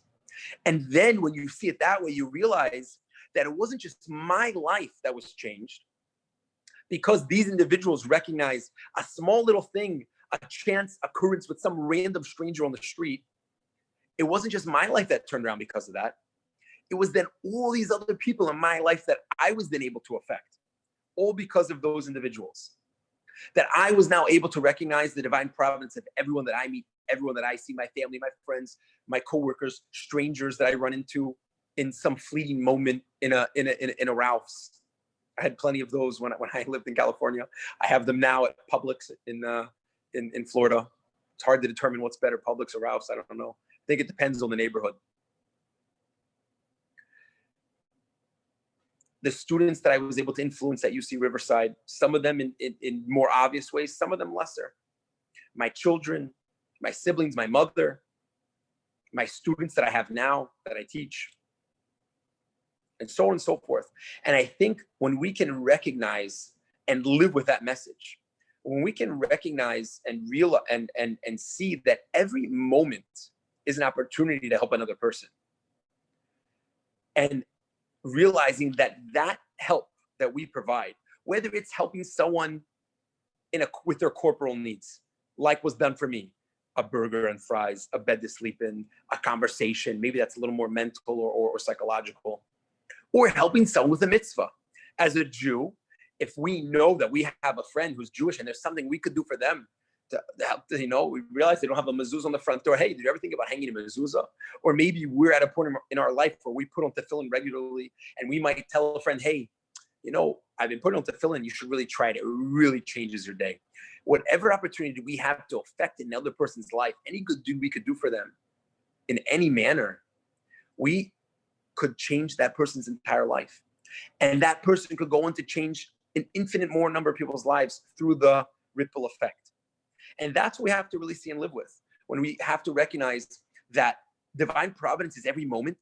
It's every person we run into, people we know and people we don't. And the reason why we're running into that person is because there's something we can do for them, and it's something they can go on to do for someone else. L'chaim. Thank you. Wow, so beautiful, so inspirational. I think, Rabbi Devlin, that Hashem was weaning you with divine providence from your birth to live this life.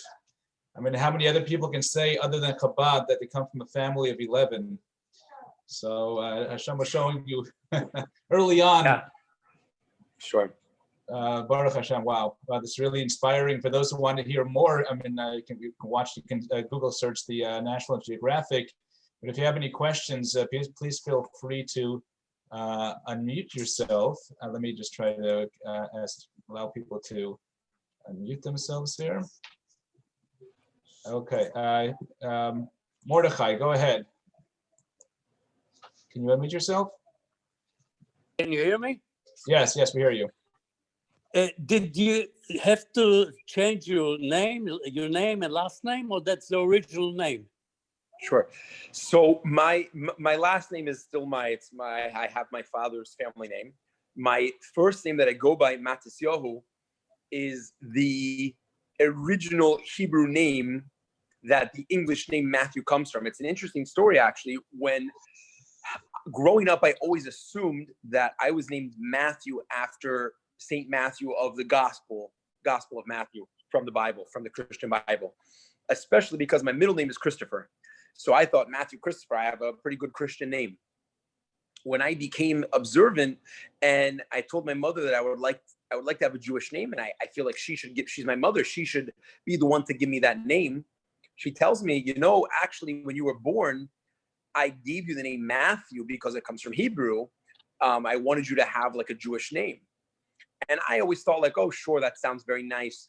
My mother's just trying to be kind because now that I'm living as a Jew, she wants to, say something that seems pleasing to me, So I found out, of course, I always knew Matthew came from Hebrew. It means gift of God. And when I learned Hebrew and I, know the name Matisyahu, the name Matisyahu actually, it comes from the word for gift. And it has one of God's one of the names in Hebrew for God in it. I later, a few years after that, I was going through a memory box that I had at my parents' house.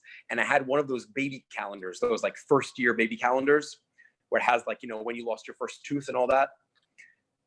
When you grew your first tooth. So in the back, I never saw it before my whole life. I never noticed it before then.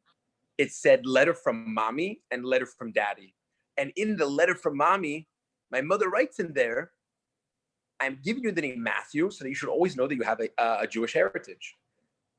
And when I read it at the time, I was like, wow, like, thanks, Mom. You never really told me that I had a Jewish heritage. But it was very interesting that my mother actually indeed gave me that name as a Jewish name. And I do have some older siblings that were named after Jewish relatives.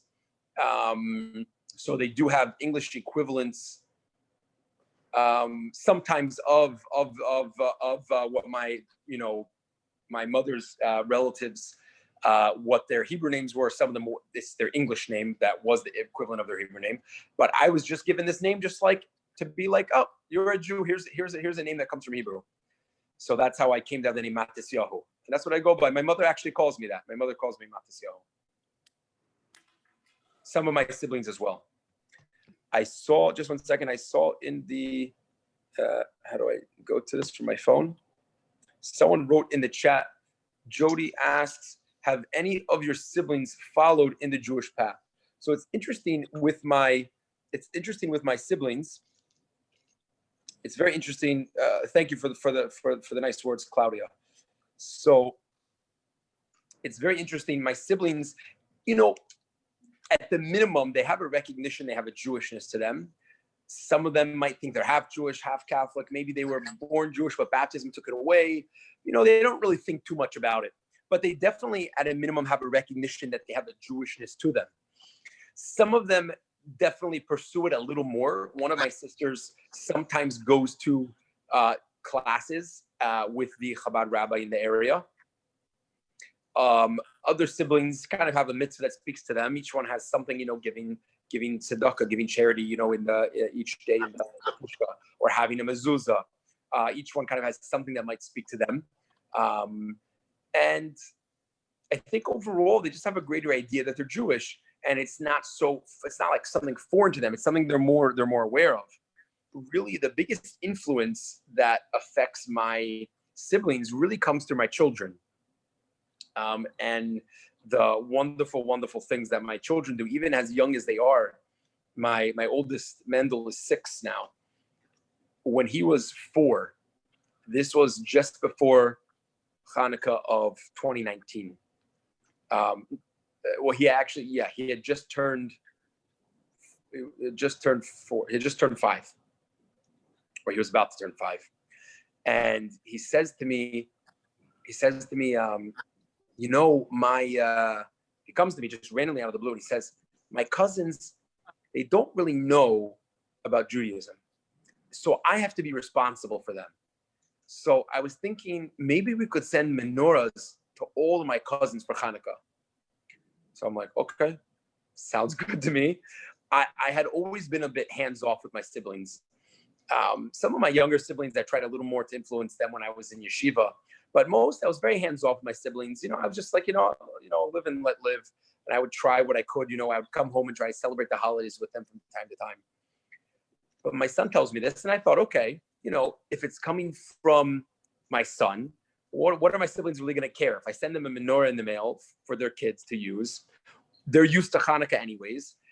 They every year, even the ones who don't live at home, which at this point no one lives at home anymore, they all go to my parents' home to light the menorah with my mother anyways. They try to at least one or two, a few nights of Hanukkah, so it's normal for them. So I messaged all my siblings and I said, I just want to let you know, we have like a group chat. I just want to let you know, Mendel wanted to send everyone a gift for Hanukkah. So just, you'll expect something in the mail.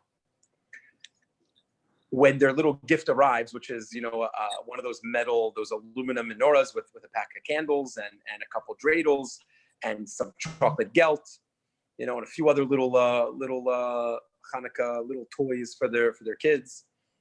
They all messaged, oh, wow, thank you so much. It was so thoughtful of Mendel to send that. They were all really excited about it. And, I still wasn't sure. Maybe they're just being nice. Then comes Hanukkah. And every night of Hanukkah, I'm getting pictures from my siblings, very familiar to pictures of my upbringing, where there's a menorah prominently displayed, and you see the tree in the background and the stockings hanging underneath. And they light the candles, 2 candles, 6 candles, 8 candles, lighting the candles, and they're lighting the menorah with their kids. And it's just, to me, it's the most unbelievable thing, because even though they're not really being raised as Jews, and they're probably not being told, yeah, you guys are Jewish, at least not in the way that I would tell my kids, of course, that they're Jews. But something that could have been cut off right away from my siblings, right? We grew up celebrating Hanukkah, but who would have ever thought that we would have continued that? We never felt it was something that we would do. We never would have planned to have Hanukkah in our home. It would always have been like, yeah, your grandmother's a Jew and she celebrates Hanukkah. And then once there was no more grandmother at the end of her life till 120, God willing, that's it. There would be no more idea that there was Judaism ever in this family. It would have been just cut off like that. Now, Judaism has a chance in my family. Now there's an opportunity for my nieces and nephews and my siblings, almost through the influence of my kids to their cousins, that we have a Jewish part of our family. We have a Judaism in us. Now they're going to grow up, not just like my family, where there's a menorah on Hanukkah, but there's also like a rabbi, a uncle who's a rabbi, and our aunt and our cousins who are all religious Jews. And it's not just Hanukkah, because every holiday, of course, my kids ask me, what can we send to our cousins? Can we send the matzah on shmura matzah, the round handmade matzahs on Passover? Can we send them something for Purim? Can we send them every holiday, every minor holiday, every Chabad, even though some Chabad holidays, they're like, what can we send our cousins? So they're growing up with quite a bit, my nieces, nephews, and my siblings, through the fact that my kids want to influence their cousins. So Debbie? My mother, Sorry. I'll just touch on my mother, because I'm sure it's going to come up if someone's going to ask. My mother really is the one that made the most changes. There's so much, it's a whole lecture of its own to talk about my mother. But my mother could give it herself. My mother could give a series. But my mother really was the one who was affected the most by it. For a long time, no. But after my wife and I were married, and my son was born, my daughter was born. I think my first daughter was born. We were in California. My mother was coming to visit for every Jewish holiday, or at least many Jewish holidays. My mother was coming to visit, and she started becoming a little more intrigued and a little more interested in asking a lot more questions. And then she would call me to tell me different things, how she was not putting milk in her coffee because she just had chicken Caesar salad for lunch. So, not only don't eat milk and meat together to keep kosher, we also, after eating milk or after eating any meat product, we wait a certain time until we will have the other type of food. So my mother would call to tell me these interesting things that she was doing. And at a certain point, she calls to tell me that her and my father they were getting divorced. And this was after 40 years of marriage and, 11 children and so many grandchildren. And after that, we won't get into all those details, but, my mother, when they were finally, everything was done and they sold their house that we grew up in and they moved into their own homes, my mother began to keep a kosher kitchen and many other things, keeping kosher and keeping Pesach. My mother actually came for Passover to visit us. She came to stay with us for the entire holiday this year. My mother, she built a sukkah not really my mother, my brother-in-law, who's not Jewish, who's very, very handy, built a beautiful sukkah for my mother. So it was much nicer than what I had because I'm not a very handy person. But so she ate her food in the sukkah for sukkahs this past year. So my mother really is the one that has just always taking on more, and she's always looking for something more to do. She's always, and it was so impressive to my kids. My mother, when she was here, she light Shabbos candles every week. My mother, when she was here, she saw us, washing our hands a lot. Of course, we're eating a lot of matzah on Passover. And every time we eat matzah or any type of bread, we wash our hands, and we wash our hands when we wake up in the morning, and we wash our hands after we use the bathroom and get a haircut. And there's just so many things. My mother kept seeing we're washing our hands for so many things. And at the Seder itself, right? You wash twice at the Seder. So my mother decided she wants to buy one of those washing cups, and she wants to start, washing. And my son, after my mother left, he tells us, there's a famous teaching in Judaism that says one mitzvah causes another, or one mitzvah affects another. One mitzvah brings another mitzvah in its train or in its wake. Everyone translates it a little differently. But the idea is that when we do one mitzvah, it always leads to another. And my son tells me, wow, it's so amazing. He says, Mommy and Tati, I see it. Mitzvah, in the Hebrew, it's mitzvah gereris mitzvah. And he says, it's really true. Mitzvah gereris mitzvah. Bubby started by doing this, and then she started keeping kosher, and then she started lighting Shabbos candles, and then she started putting mezuzahs, and it's that's my mother's journey in all of this, and I'm sure there's only more to come. Phil, you're welcome, and thank you for the opportunity to share. Bubby Chazen or Bobby is asking, love your story. I can never tell if it's Bobby or if it's someone's Bubby who wrote Bubby. Bobby is asking, love your story. Can you expand on your feelings about leaving Christianity? Did you realize that praying to Jesus and doing Catholic rituals was wrong? So I'll be honest, my feelings about leaving Christianity there wasn't any strong feelings about it. I didn't necessarily leave my beliefs of Christianity out of any type of anger or animus or anything crazy. It was just some things I had questions about and some things I stopped believing in. And by the time I was 15, 16, 17 years old, I just didn't really believe in it anymore. Now, on the other hand, it was still a part of my life because it was part of my upbringing. And Catholicism specifically has a very, very strong culture to it. And my community, that was my community. My parish was my community. So I was still very involved in Catholicism. So there was maybe something to losing that community as I moved away from Catholicism. But that was still all before I began to practice Judaism. That was all before that. That was all while I was still home. So I didn't really have any strong feelings about leaving Christianity.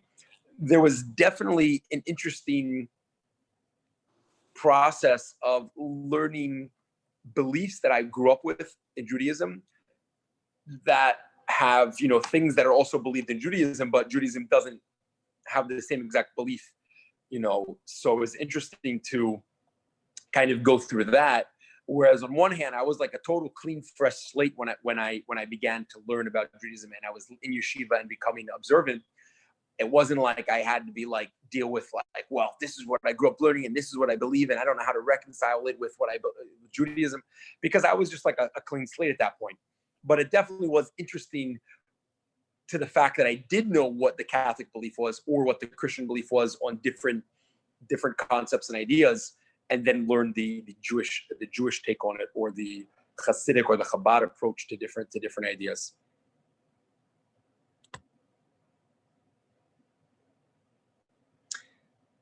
To answer the other half of the question of, did I realize praying to Jesus and doing Catholic rituals was wrong?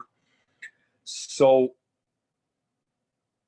I wasn't, when I became observant or religious, I was no longer doing that. So it wasn't like I was doing something that I had like some type of cognitive dissonance where I have to figure out what I'm doing, what's right and what's wrong, and what's left and up and down and right.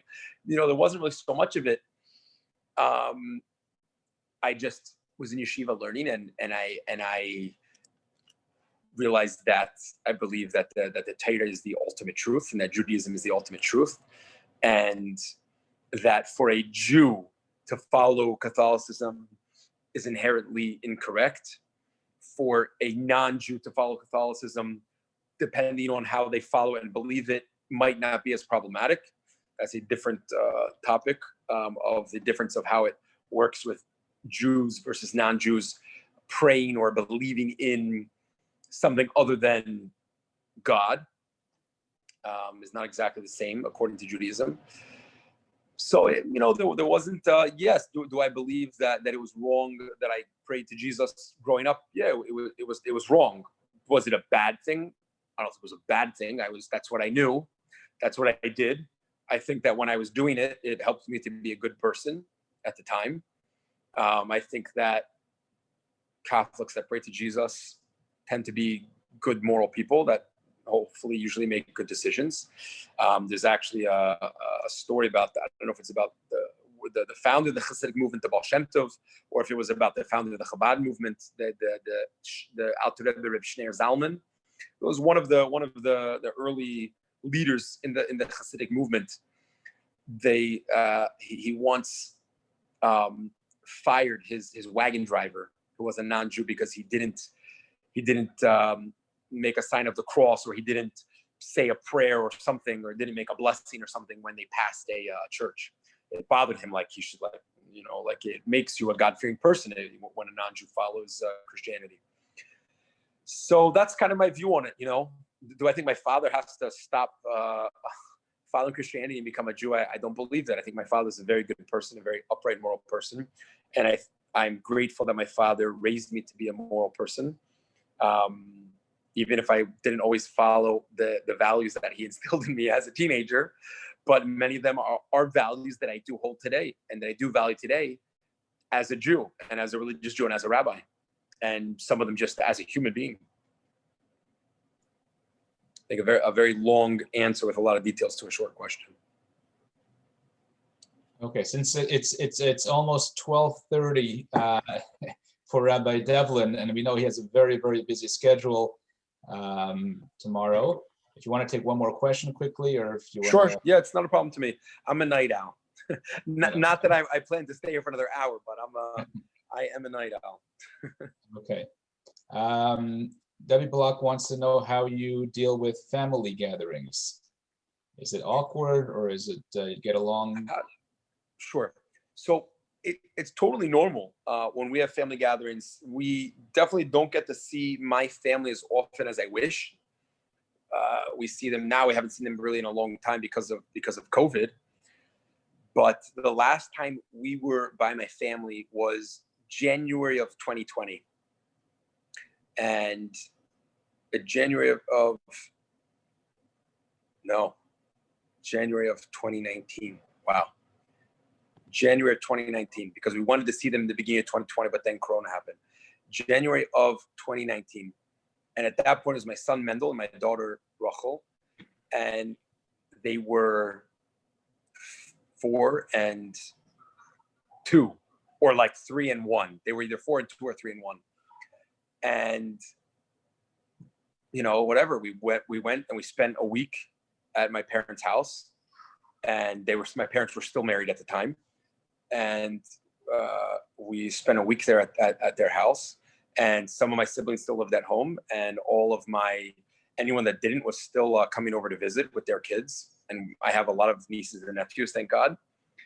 And it was just normal. I mean, it was just what it is. I mean, my siblings are my siblings, and we're all very close. And there's no like hardship between us. And there's no, I'm not the only one that doesn't. First of all, most of my siblings they're not like practicing Catholics in good standing with the Catholic Church, first of all. Second of all, I'm not the only one that doesn't believe in Catholicism. Third of all, I have some siblings. I'm not like the weirdest one, so to speak. I have some siblings that others would say is the weirdest one. Some might say I'm the weirdest one and doing the weirdest thing. Like, my family is very open and very understanding and very caring. We're just very, very close people. And we just get along, and there's nothing about us that's going to be awkward between us. No one's going to be sitting there talking about Jesus or something, like that's going to make it weird for me and my kids. And I'm not going to sit there and be like, Moses or the Rebbe or Judaism. Like, it's not our dynamic. We're just a family. We're just an American family, just like together having a good time, and our kids are running around in the backyard, and it is what it is.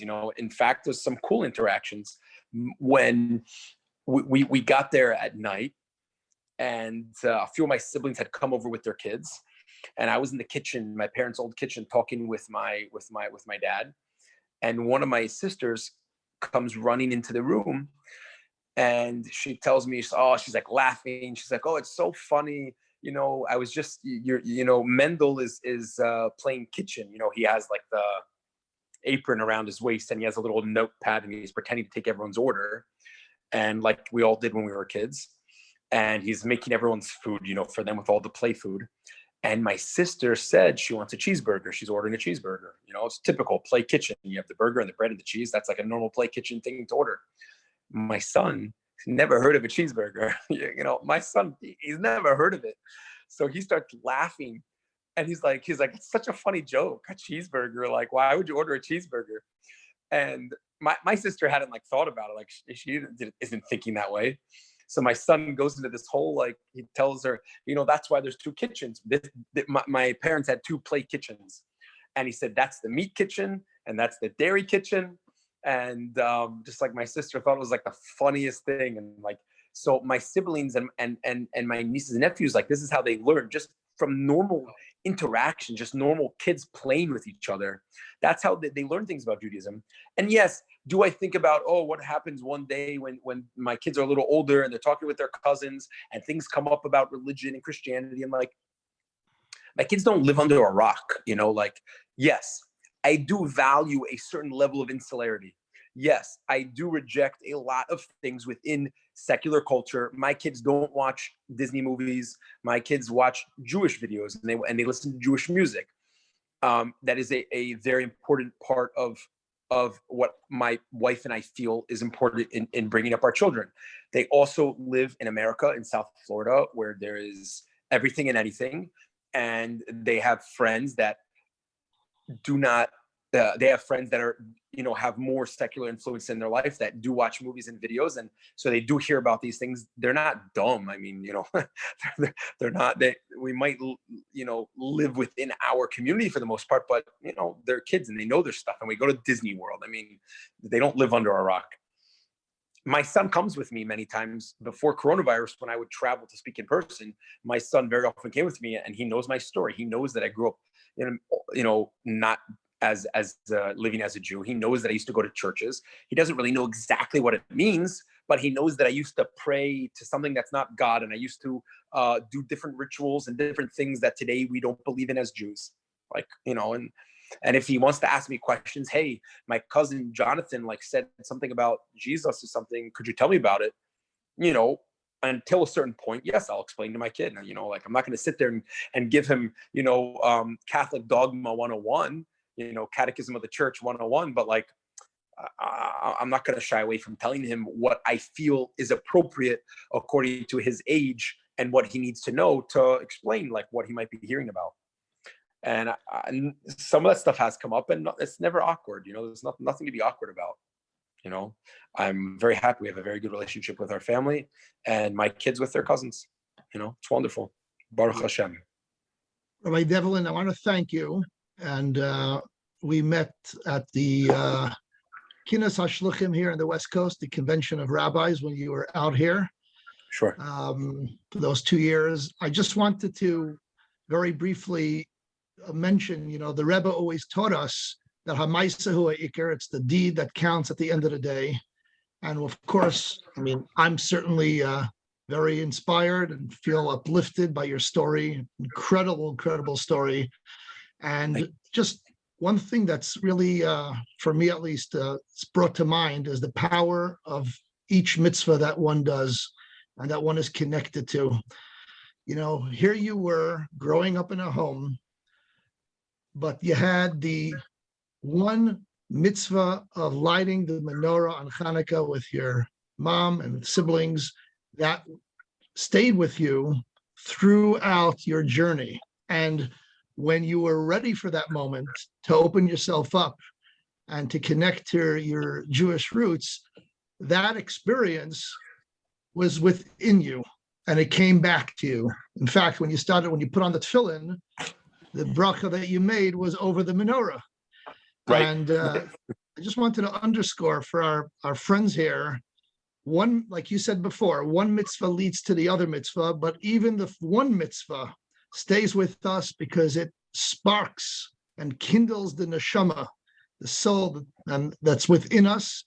And that, of course, leads to another one and another one. It just grows and grows. The other thing that was brought to mind is the fact that, God Almighty sends each and every one of us the right person at a specific time when we're at a crossroads. Oftentimes we may feel completely lost in the world, whether it's spiritually or in other ways, and we kind of cannot find our way, and we say, what's going to be? I can't do this alone. I need a hand or whatever it may be. It's important to note that Hashem, God Almighty, is always with us. And all we need to do is keep our eyes open and with sincerity, try to seek out the truth and try everything within our ability to remedy a situation or to find a path that we feel we need to find. And God Almighty will, at a particular time, send us the salvation that we need. In your case, it was Mendel in the restaurant, in Starbucks, and each and every one of us in our own particular journey to know that divine providence is at work at every moment with every experience that we have, and never to despair, because God Almighty does not challenge us in ways that are insurmountable, that we're not ever able to overcome. He assists us and shows up for us in one of many ways, and harbe shluchi lamakim, there are many messengers and emissaries that God sends our way at those moments where we feel like we're completely confused and lost. And that's the faith that we need to have in God and in our journey and our connection with Him. But I really want to thank you so much for sharing your incredible story. And if you're ever out here in Southern California, I'd love to get together for a l'chaim. Sure. I think everyone has the same question. Matisyahu, if your name was Mendel and the guy in Starbucks was Matisyahu, you have an easy time finding him. But since his name is Mendel, did you ever get in touch? Did you know who that Mendel was that you originally met in Starbucks? I do. To find a Mendel in Chabad is not so easy. I do, because I took his phone number at that time. So I know who he is. We keep in touch probably a little less than once a year. We just kind of reach out and say hi to each other on social media. He is now learning at Oxford University in England. He's a very, very bright young man. Beautiful. Very nice. Thank you so much, Matisyahu. We have some very famous Matisyahus in Jewish history. The story of Hanukkah, we got the reggae guy, and now we have Matisyahu Devlin. Great rabbi. Thank you so much. Really appreciate it. Sure, thank you. It's my pleasure. Thank you everyone from Lake Balboa, from Burbank, and from Laguna Niguel and SCV. And good morning, Matisyahu. It's already almost 1 o'clock there. Okay. Yeah. Okay, all the best, everyone. Thanks for joining. Thank you. Thank you. Thank you so much. It was my pleasure. My pleasure. All the best.